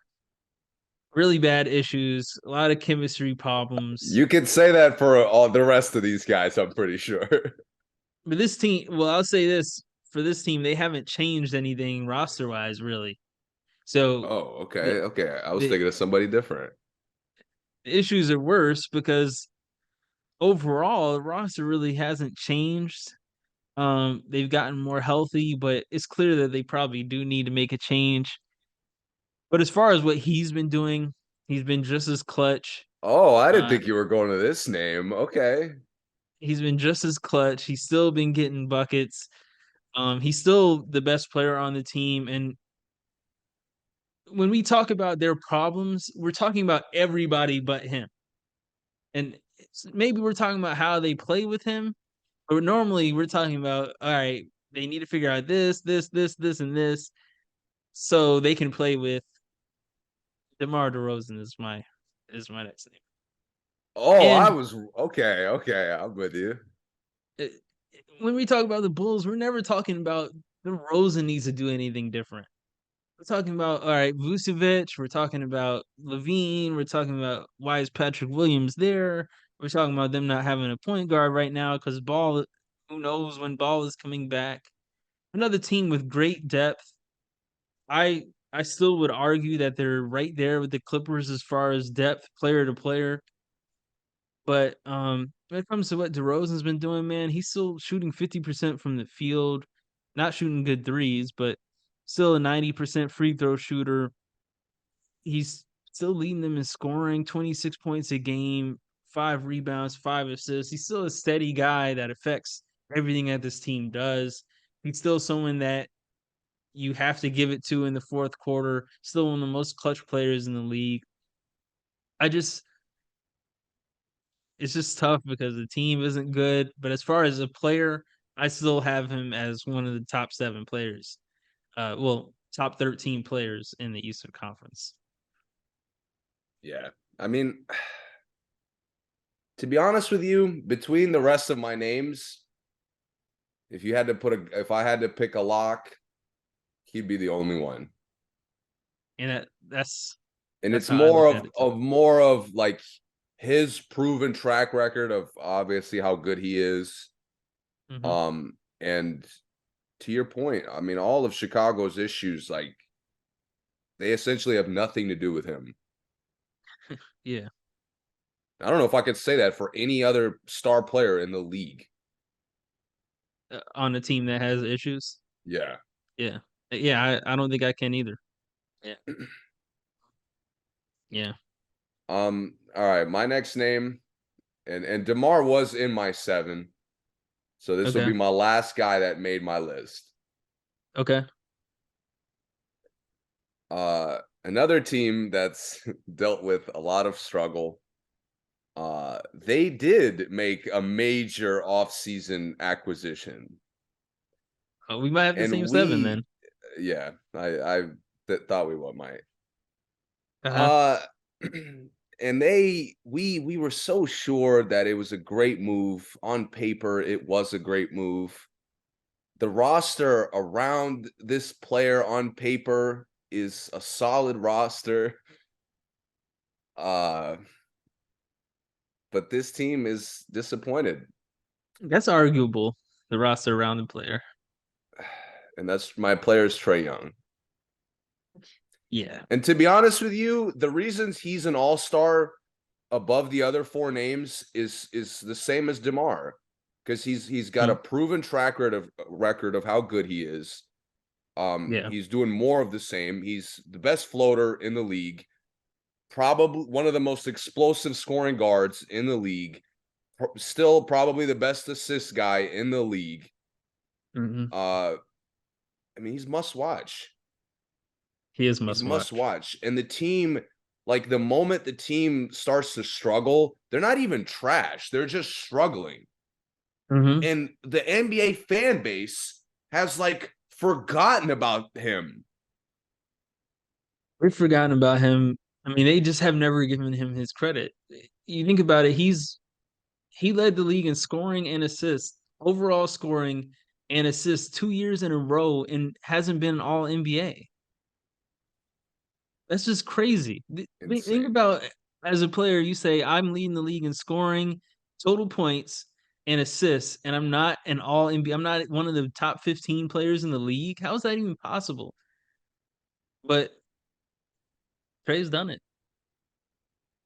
And this year, I mean, Trey makes their wings look decent, even though they're trash. He makes their front court look like they have a deep rotation, even though they don't. mhm, Trey makes their offensive coaching looks competent, even though it probably is not. mhm, Yeah, yeah. I mean he's the sole. He's not the sole source, but he's the massive source of production for this team. He is. He's still averaging 27 and 10. I think that, and this is, I think we called this, but I think that media people and the rest of the NBA was expecting something different with the Murray trade. Um, Murray wasn't going to come be like the second scoring option or like the exact scoring option that the team needed, or like he was going to be like the next go-to guy, or they were going to have two go-to guys with him there. He came to take some of the ball handling duties from Trey, take the defensive duties from Trey, um, get them running the floor faster and getting more shots that don't have to come from Trey. And guess what? He's done that. He's been doing that. The problem is they don't have anything else. I think I'm not going to deep dive the Hawks right this second, but to your point, it's not Trey. The team can work with Trey. The team can work with Trey and Murray. But if Trey has to make Offensively, everybody it's look definitely good, not. yeah, Trey have to make everyone else look good. And defensively, obviously, it's not Murray either. I think Murray is still probably my favorite for defensive player of the year, sleeper wise. Um, but if Trey has to make everyone look good and they're getting fooled by how Trey finds guys wide open or gives hits guys with lobs, if that's fooling the organization in the league into thinking Atlanta has a lot of good players on the team, it's not Trey's fault, man. It's just not. But yeah, he also was my last. Like I said, I had two players that would be the closest to locks, but I'd get it if they didn't make it. And Yeah, those were the last two, DeRozan and and these Trey. are the two guys. Yeah, yeah. Let's get into these bonus names though, real quick. What made you consider these guys, or at least give me one? Well, they're all for the pretty much the same reason. I think these players, well, two of these players, I think have a major impact on their team, and one of these players I know is not going to make it, but I just felt like they needed to be recognized. Give him Um, his props. yeah, yeah. I think a lot of players more in the East than the West have a lot of impact to the team that just doesn't necessarily show up in the scoring column, um, or it doesn't necessarily show up in these highlights, or then maybe they're not even always necessary for them to win. But when they do win games, they have a big hand in their wins. Why did you pick yours? So two of my guys, they're performing to me at an all-star level. The team just like is not good enough, Hmm. like categorically. And it's similar to like DeMar and Trey, where It's not really they're not really responsible for the struggle. The team Yeah. just isn't good enough. Like flat out, both of these guys, different teams, they're both not good enough to their team isn't good enough to climb the standings, even if they really like go on a good stretch of basketball. I have 2 that are like that for sure. And I can't imagine you'd have somebody else. First one's Okay. Siakam. Okay. I don't have Siakam, believe it or not. Wow, interesting. But Mhm. Siakam to me, he's putting up 25, which is, kind of like a best case scenario I'd expect from him. Yeah. And we talked about this a while back with Toronto. I thought they would go on like a little bit of a run, Mhm. and they haven't because offensively they're just not good enough. Yeah. Like the more I see them, Siakam, you could make a case he's not like a premier number one option, Yeah. but he's more than capable of, cooking a mismatch, of carrying the scoring, being the number one option. Yeah, You he just is. don't have like roster wide firepower. Right. And that to me will is why you're close to a playoff seed, but you're out of the standings right now. And I also think that the team just isn't built to complement Siakam. And I don't really know what is, but for some reason, even if the team was a little bit better, it's they're not complementary to him at least looking like an all-star player. You know what's weird to me is I think he has the tools to be the best second option in the league. I agree. Like I think with Mhm. let's say, let me give a hypothetical. I mean, this would be a wild scenario, but let's say if he played with Jokic. Mhm. I mean, the way he moves, the way he crashes, the way he like cuts and just plays off other players, he Yeah. would thrive. Yeah. He would If thrive. you switch 17-7 would be like nothing to him. yeah, switch him and Gordon right now, Siakam's numbers may not even change. Bro, take He Kawhi just out of the Clippers and put Siakam on there. that would be fire. Siakam with those wings? Yeah, Siakam with Paul George alone would be or put Paul Yeah. George on Toronto. So like again, maybe he hasn't made quite the leap I wanted him to make the team better, Yeah. but he's a clear all-star caliber player. Yeah, I agree. I agree. It's a solid pick. You're gonna laugh at this. Oh, listen, I know none of mine are making the All-Star team. I want to be very clear before I say these.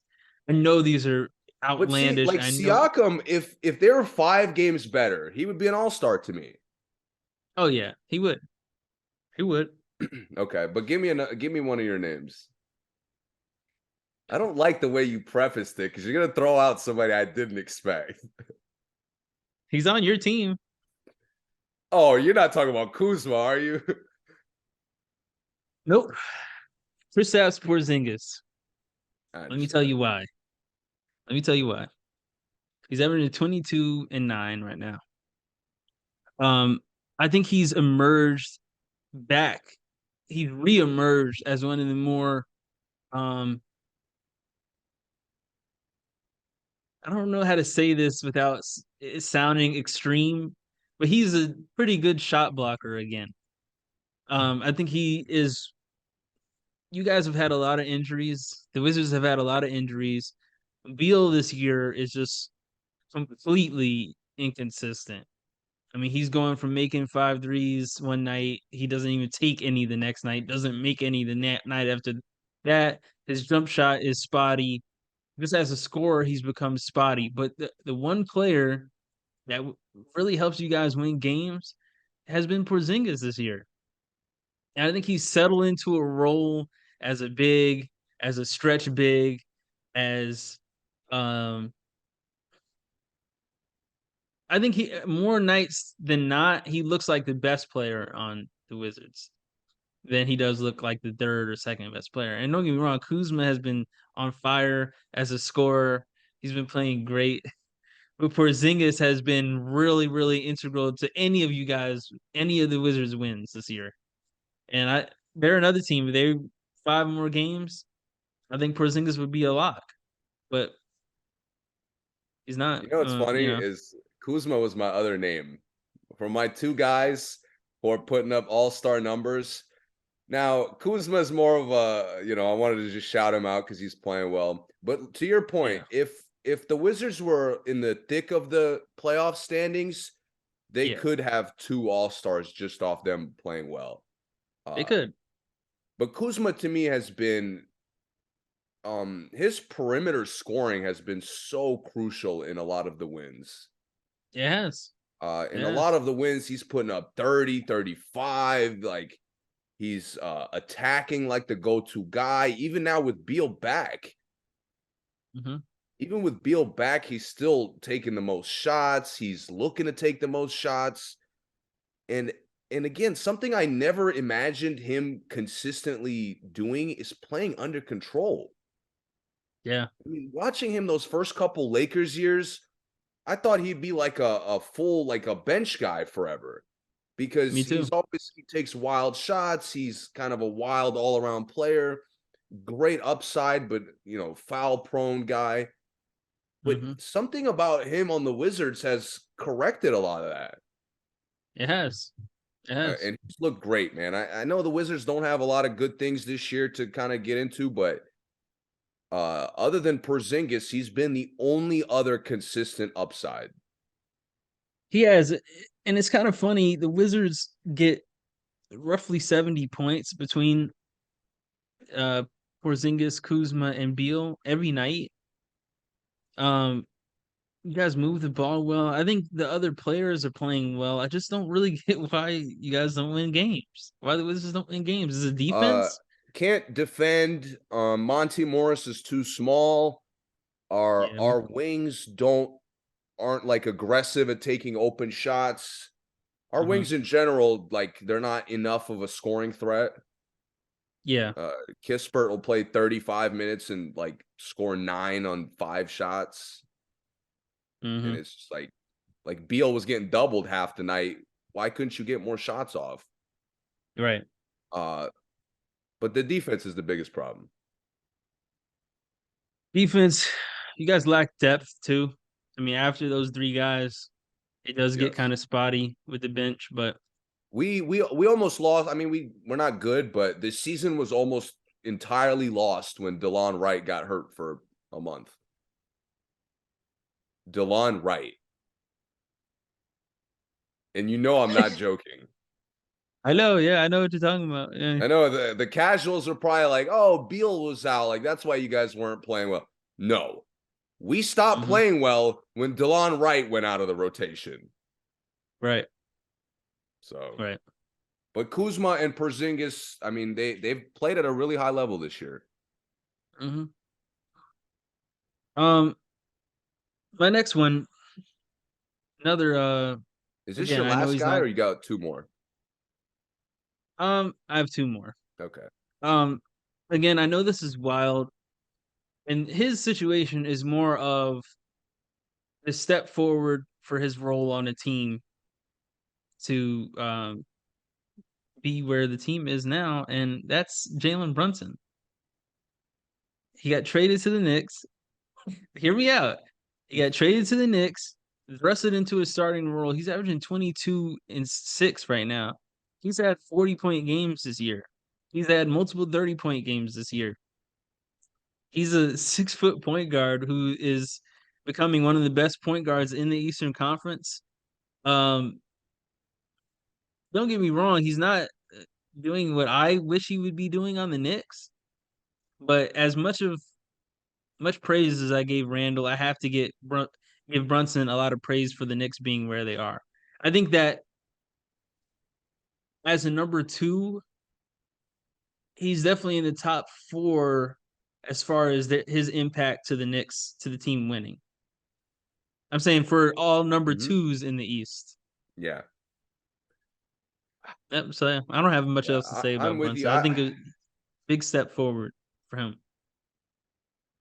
I have a confession. Brunson by far deserves to make the All-Star team over my next two names. And I stupidly, for some reason, I thought of Randall and how much of a lock he was, and I didn't even consider Brunson, even though he He's been probably, playing great. obviously, I'll take him over Kuzma, and I'd take him over I Porzingis. I wouldn't be mad if they put him in over Trey Young, to be honest. I wouldn't be mad at that either. Uh, you know what else it is? It's because Brunson is doing exactly what I thought. Hmm. Like I thought he'd come over there and get buckets. Whether you had the record of Detroit, or you have the record you have now, or by some miracle you were in Boston's position, Brunson would be Yeah, getting buckets. yeah, You know, I do think he's been distributing the ball a little bit better than we thought he could, but yeah. it's not like a significant improvement. No, it's not. More No. of just a willingness to make an extra pass. Hmm. But my last two names, I kind of wanted to throw them out in tandem because the reason they don't have a chance is because of their teams, and we talked about the teams at this point. But it's Zach LaVine and DeJounte Murray. Okay, If these good teams picks. were in top four positions, they would be Yeah, locks. yeah. They would be locks. LaVine is more so of a stat lock. He's obviously still really explosive, Hmm. but he's really struggled with consistency. Yeah, yes. And Yeah. and with DeMar, you really could look at the team and what they don't do, and they don't really embrace DeMar like they did last year as the unstoppable mid-range guy. Hmm. But Levine just like doesn't play well a lot. Right. And Levine doesn't fit with the roster a lot. Hmm. Levine also takes bad shots a lot. Yeah, he does. So I'm He looking at takes those three out of rhythm shots. exactly. And I'm looking at those three things. And while they're not the centerpieces of why the team struggles, Hmm. improving those things could fix some of the struggles. Yeah, Like I think a big reason why they're not better than they are is Levine being inconsistent. I agree. And that's why I put him as an honorary mention because the stats are a lock for him to be an all-star. Hmm. But his contributions are so sporadic that you often don't feel his presence on the court. Yeah, yeah. And I can't say that about the seven guys I actually put in my list. Yeah, that's fair. And what Even was this? Bam, who Miami's weird. This is Hmm. Levine And specifically. then who was the other one? DeJounte DeJounte? was my other one. Okay. His is more of Atlanta just hasn't translated his production to like the team's success. Yeah. Not Uh, consistently. yeah, and I think he's a guy. He's only going to get better over the course of this year and next year, even if the team doesn't get better right away. But uh, he's lived up to the production that I thought he'd give them. Hmm. I thought it would translate to winning basketball more than it Yeah. has. It's not enough. It was a good move. It wasn't the over the hump move. That we kind of thought it could be. Yeah. Yeah. I mean, if Atlanta makes it like a 3-for-1, a really solid 3-for-1 trade, they could be really good, man. I mean, we're not that's not what we're talking about today, but later on we'll get into that. Yeah. Um, so here's my super wild ones. These are my two wildest ones. Again, they should not make the All-Star team. I want to be very clear. But when it comes to what I see them do against other good teams, this this team sucks. It's hot garbage, but they're beating really solid teams because this dude is he's a beast and it's only his first year in the league. and that's Paolo Banchero. Right now, he's averaging 21, 4 and 6. Listen, Orlando sucks. Orlando's not gonna get any better this year. But they only win games. They've beaten Boston. They've beaten some really good teams. They're only winning because Banchero is as good as he is. And as far as highlights, as far as one-on-one performances, uh, Banchero has showed out as good as when Orlando plays any of the All Stars we played. Banchero plays as good as the best player on the other team every time, and Yeah. that's the only thing I guess to really say about him. Again, he's not going to be an All Star. I Yeah. get it. He's a rookie. He's not better than the 7 names we said, but he can go toe to toe with them on any given night. When Orlando comes to town against all those teams, he performs as good as the All Star does on those teams.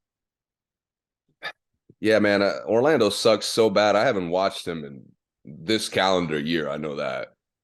Um, and I'm really not planning on it. But uh, Yeah, that's fair. oh, I I'm did with you. see Jonathan Isaac came back for them for a sec. He looked all Shout out right. to him. Glad he's healthy. Glad he's healthy. He's I been like I like great. what I saw. I like what I've seen from Banchero, but they suck so bad. I didn't even think about it when I was considering the names. But to your point, it's not Banchero at all. It's No, it's not. Orlando is that trash. It's not Banchero or Wagner. Wagner's been playing great too. Yeah, They play 2-on-5 every night though, and you just can't win like yeah. that. And my last one, this isn't that crazy for him to make it, but it's kind of weird since they dropped down. And that's just Darius Garland. I mean, I don't think he should make it because he's just not performing as good as the other players. But I think if it came down to him and Trey, I wouldn't be surprised if Garland makes it over him because the team record, Garland's similar, not really similar numbers, but 22, 8, and 3 right now. He's been playing really good. I don't think that he plays. He's probably one of my more frustrating players to watch for me. Because I do think he takes a lot of bad shots, and I do think I'm not sure sometimes if his positives outweigh his negatives sometimes. But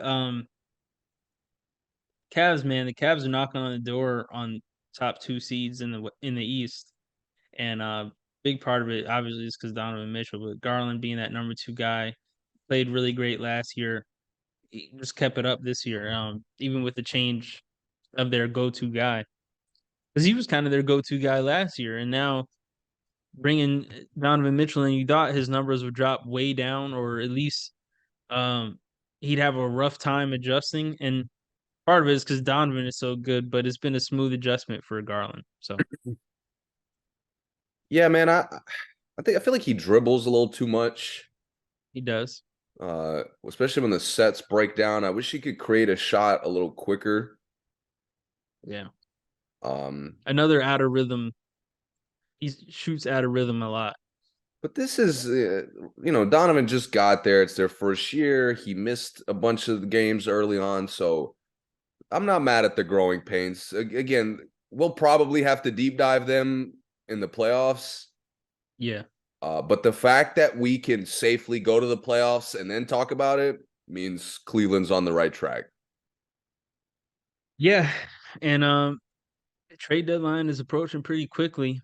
Um, We'll see what teams do. yeah, there's a couple teams. We mentioned the Hawks. We Somebody mentioned, got active already. hey, that Gobert trade might have been one of the worst trades in history, but that trade you guys made, man, this year is nuts. Oh man, what a fucking horrible trade for us. So let's go over the East real quick. It's so Embiid or Tatum, whoever makes the finals for that. But then we have Jalen Brown, Julius Randle, Bam Adebayo, James Harden, Tyrese Halliburton, DeMar DeRozan, Trey Young, and we were both Yep. the same on that. Yeah. So that's the 7, and then I'll go back over the West one more time. Ja Morant and Zion Williamson are pretty much locks. Then we have Damian Lillard, De'Aaron Fox, Domantas Sabonis, Shai Gilgeous-Alexander, Lauri Markkanen, Paul George, and Anthony Edwards, and CJ McCollum. CJ McCollum and Paul George being our two not sure about. Right? Okay. Yeah. Got it. Okay. Sounds good. All right, now let's move on to the trade. Lakers have traded Kendrick Nunn Have and fleeced. second round picks.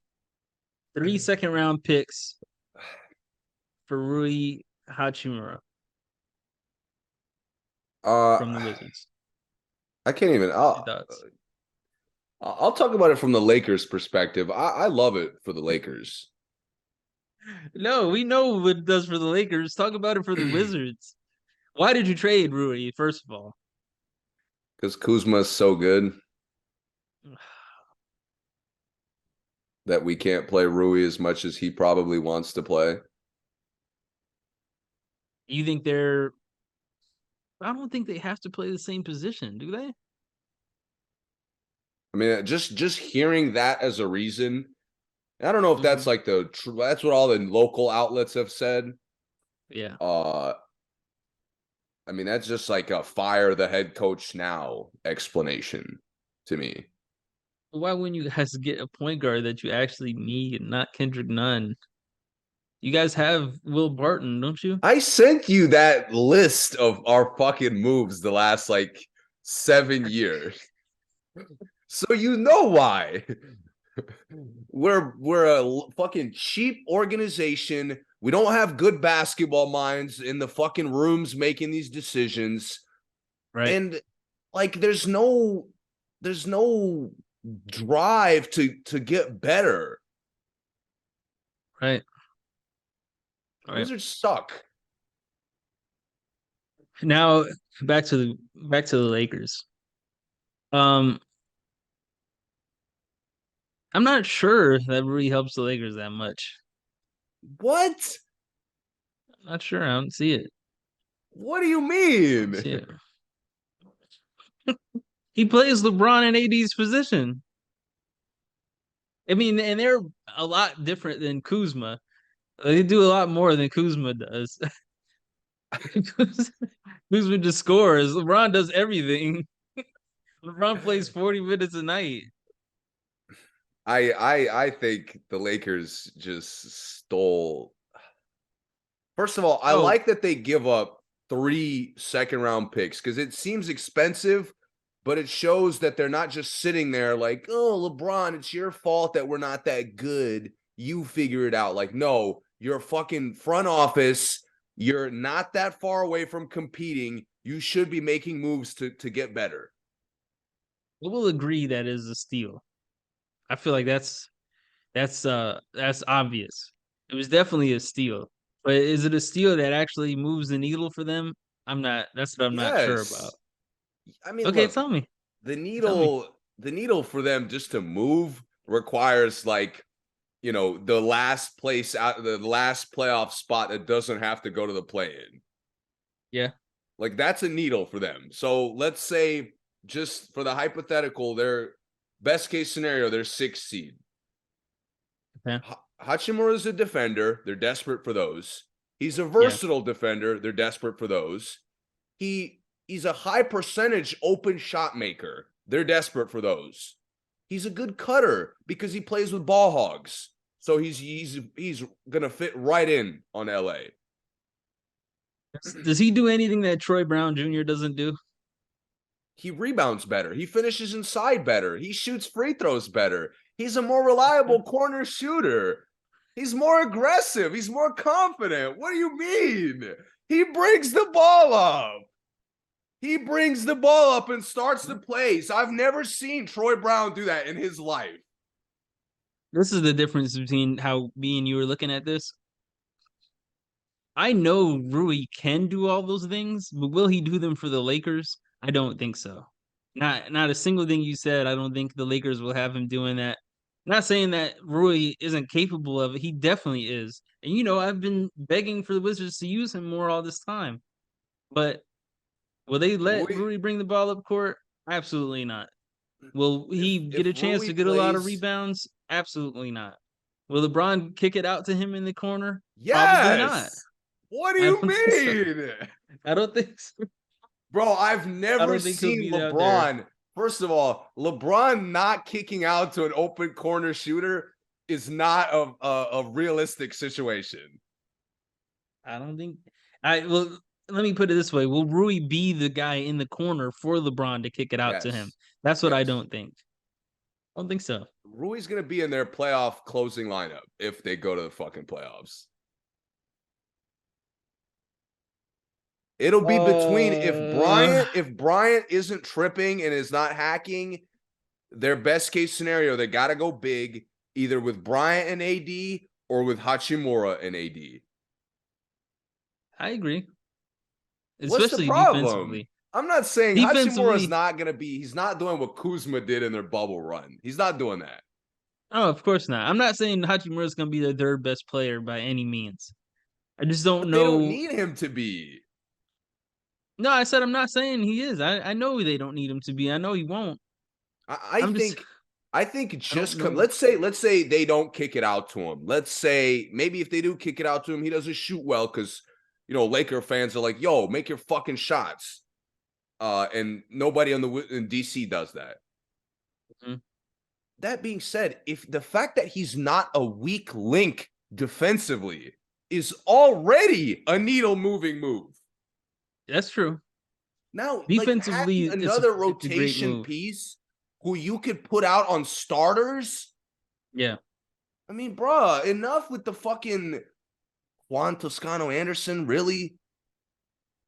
Like, really? You talking about Rui If anything, Hachimura is not going to move the needle. if He's anything not positive, Toscano Anderson. it's getting Juan Toscano Anderson out of the game. I will Exactly. definitely acknowledge that. Yes. Yeah. Exactly. So Hachimura, Yeah. his archetype of a player arriving in this roster before we even see him play is moving the needle. That's fair. The I'm with you on Lakers that. already, people are looking at the Lakers like they're a favorite to either like clearly make the play in or sneak through into the playoffs, not having to play in the play in. Mhm.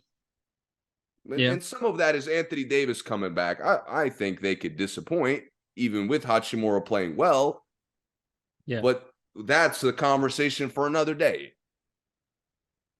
Yeah. This is a layup move for them. Hey, I think it's a good move. I do. I just fear they don't use Hachimura as well as you and I think they could. That's If all. I'll tell you what, if you're right, I am obliterating LeBron about it. Because there's no one Yeah. else who could be to blame. Darvin and Westbrook. Westbrook, maybe. Westbrook, maybe. I can't. I don't respect the way the Lakers play offense enough to blame their coaching. But he'd be doing the substitutions. If like Rui is like the second best player in the second unit with Westbrook, I don't I don't know how that's gonna look, and I think it has a lot of room to fail if that is what's gonna happen. I mean, it has a lot But of room to fail, but like, Westbrook, first of Patrick all, Beverly, and Russ, Rui is not a solid. They play together. listen, first of all, Pat Bev is goes more to the Lakers roster being trash. But Yeah, Russ had Lonnie Walker playing great basketball with the Mhm. second unit, did he not? Yeah. LeBron and AD had Lonnie Walker looking like a solid starter, did they not? Lonnie Walker is aggressive. Rui's not aggressive. Yes, he is. You're tripping, bro. I'm telling you, I've watched more Wizards games than you have the last 2 years. That's been Rui's problem for the last 2 years. No, the problem is he doesn't know like how to attack. He's not gonna learn on the Lakers.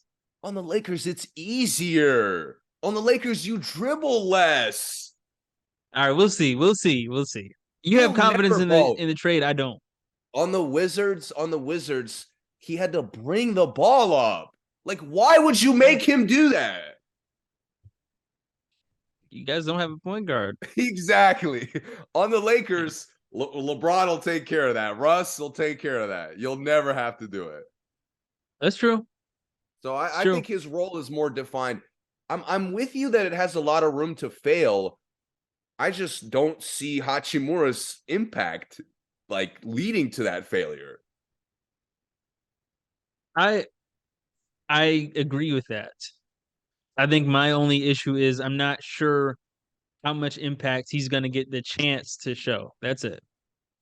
I do think if he gets a Interesting. chance to show any impact, it's going to be positive, and it's going to be like majorly positive. But if he gets a chance to show impact, that's all. I think the Lakers have shown that in the past they'll get somebody that's good, and we never get to see the full capabilities of that player. That's part of why they traded Kuzma. But the other reason is they could have I mean, getting rid of the 3 second-round picks doesn't really apply, but getting rid of Kendrick Nunn is a positive. It is. It's a massive positive. Kendrick Nunn, and like I thought he played bad in Miami, especially the last year he was there. Yeah. I mean, when he barely played, when he did play. On the Lakers, he didn't even look like an NBA player. No, he didn't. I He didn't. I saw a few clips of him with the second unit in the Wizards. He actually fits. Yeah, I really liked how he looked last night.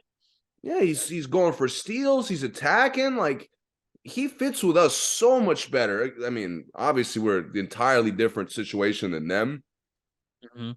but I actually think he's going to play much better with us than over there. Lakers are a really high pressure team, and Kendrick is not a high pressure player. He needs to be able to make mistakes. He needs to be able to take bad And the shots, make Wizards, bad passes. Wizards aren't playing anything over there, so no pressure at all. We're not gonna. Those guys aren't uh, playing for anything, so there's no pressure at all. Kendrick, come on in. for the listeners, please look up the Dinwiddie post game conference, post game questions, After after losing to the Wizards. losing to the Wizards.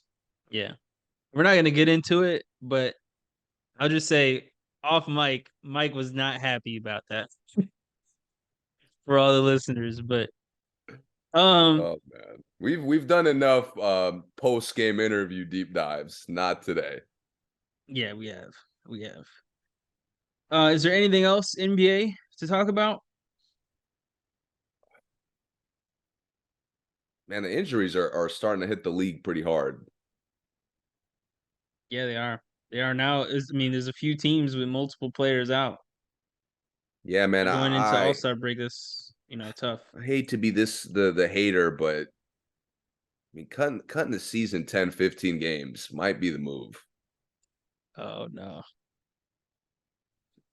We'll save that because we'll talk about that another day too. Because we can talk about that for a long time. But it is bad when you have an all-star game when you might have 4 or 5 all-stars out of it. It's just not good at all. I just Especially hope we. the voters, Yeah, I hate the the fan vote like. ones. I hate that we'll have to. Well, I hope we don't, but I mean, I'm sure there'll be somebody.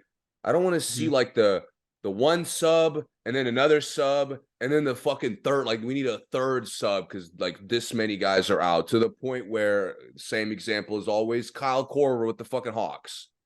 Like we Yeah. should never get to a point where we're looking at like who's been an elite role player this year. Let's just throw him in there. Like Hmm. there's always enough guys playing all-star caliber. Yeah, I agree. I agree. I was gonna ask you the other day if somebody was better than Kyle Korver, but I can't remember who it was. I thought it was a wild Shooter? question. Yeah, I'll think about it another day. Bring it back to you. Um, I think that's all I have. You have anything else? No, that's it for today. We'll be back with the All-Star definitive starters. Yeah, Uh, and we'll get into those.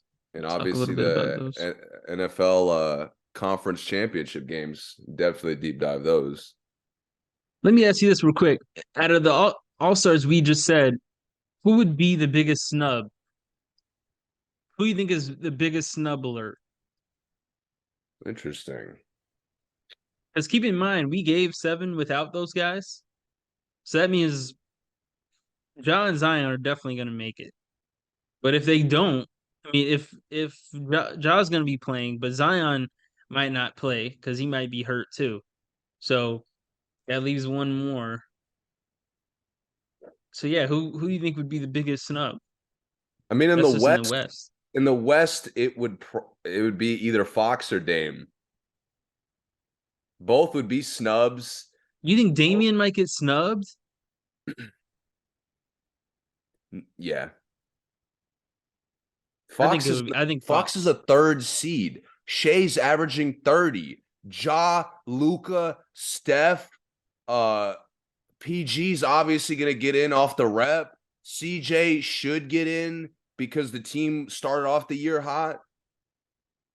I think I don't think CJ. I think CJ is on snub alert, but I think Fox would be the bigger snub if he's snubbed.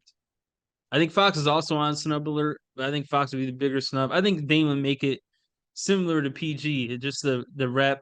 He just has 60. I mean, he's been playing good, and when the team plays good, they play really good. I think Dame will make it top 75, all that stuff, but it's Fox for me. But I'll I tell could you, see I'll be really upset with the league if Markkinen doesn't make it. he's definitely on snub alert, but I would too. Yeah, I would too. I think Markin has been dogging enough teams to definitely make it. I'll tell you what, And if sometimes you Markkinen and just have to Sabonis, record. Uh-huh. like I'm to the point of like the reputation on guys, Yeah, if fucking Aiton makes it over Sabonis or Markkinen, I'm gonna be deceased. he won't. No way. There's no way. No way. If Gobert makes it over anybody we named, I'll be I'm not upset. even watching the fucking All-Star game. I think that's more of a possibility than Aiton though. Yeah. You know, it was a That possibility in the East Spurs. who'll disgust me is Brooke Oh, Lopez. yeah. Disgusting. Bobby Portis averages The more same rebounds than amount. Brook Lopez. The same amount of points and more rebounds. Yeah. I would pick Jared Allen over Lopez I would too. if I, yeah, if they have to get another center, and they might do that. They might say, "Oh, we need more bigs. Need another center Yeah. or something like that." Valanciunas should get a look in that case, but definitely not. If Miami's best player gets it, Yeah, no, he's not going to. There's no way. I don't even have a reaction to what I would think. I think Trey is the clear snub alert in the East. You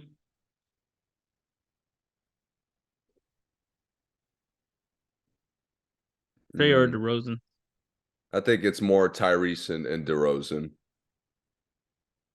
You think Tyrese is leading the league in assists right now? You think he's gonna get snubbed? I think he could. For Levine, yeah. Oh yeah, that too. But yeah, It's like the problem is also some teams are better in the standings, but the game difference is so small that hmm you really like we know that Tyrese's best assist guy is one of the best point guards, but like Levine's been cooking, especially since coming back. yeah, And he's still explosive as ever. So and yeah, and that's a good DeJounte's had point a lot because of big DeJounte has had a lot of massive games for Atlanta. yes, yeah. Yeah, that's a good point. It's so close, you really can't even use the record for those teams, Yeah, it's only like the as a top positive. couple teams. Yeah. Yep. All right. Well, thank you for listening, everyone. We'll be back, like you said, to talk about basically our Super Bowl predictions. Talk about the All Stars, all that fun stuff. Australian Open is going strong, almost over. Finals coming up. The women's final has been decided. The men's final has not yet at the moment. Um, so definitely check that out if you're a tennis fan. If you're not, it's still just amazing and fun to watch. A lot of Americans this year Yeah, who for was our the young American guy that fans. made it? Uh, the American guy? Tommy Paul, I think. Yeah. Yeah, yeah, um, yeah. Yep. So their semifinals are as we are recording tomorrow from us, but yep. So subscribe, follow us, all that good stuff. YouTube, Spotify, Apple, wherever you listen to us. Thanks for listening, and we'll see you guys next time.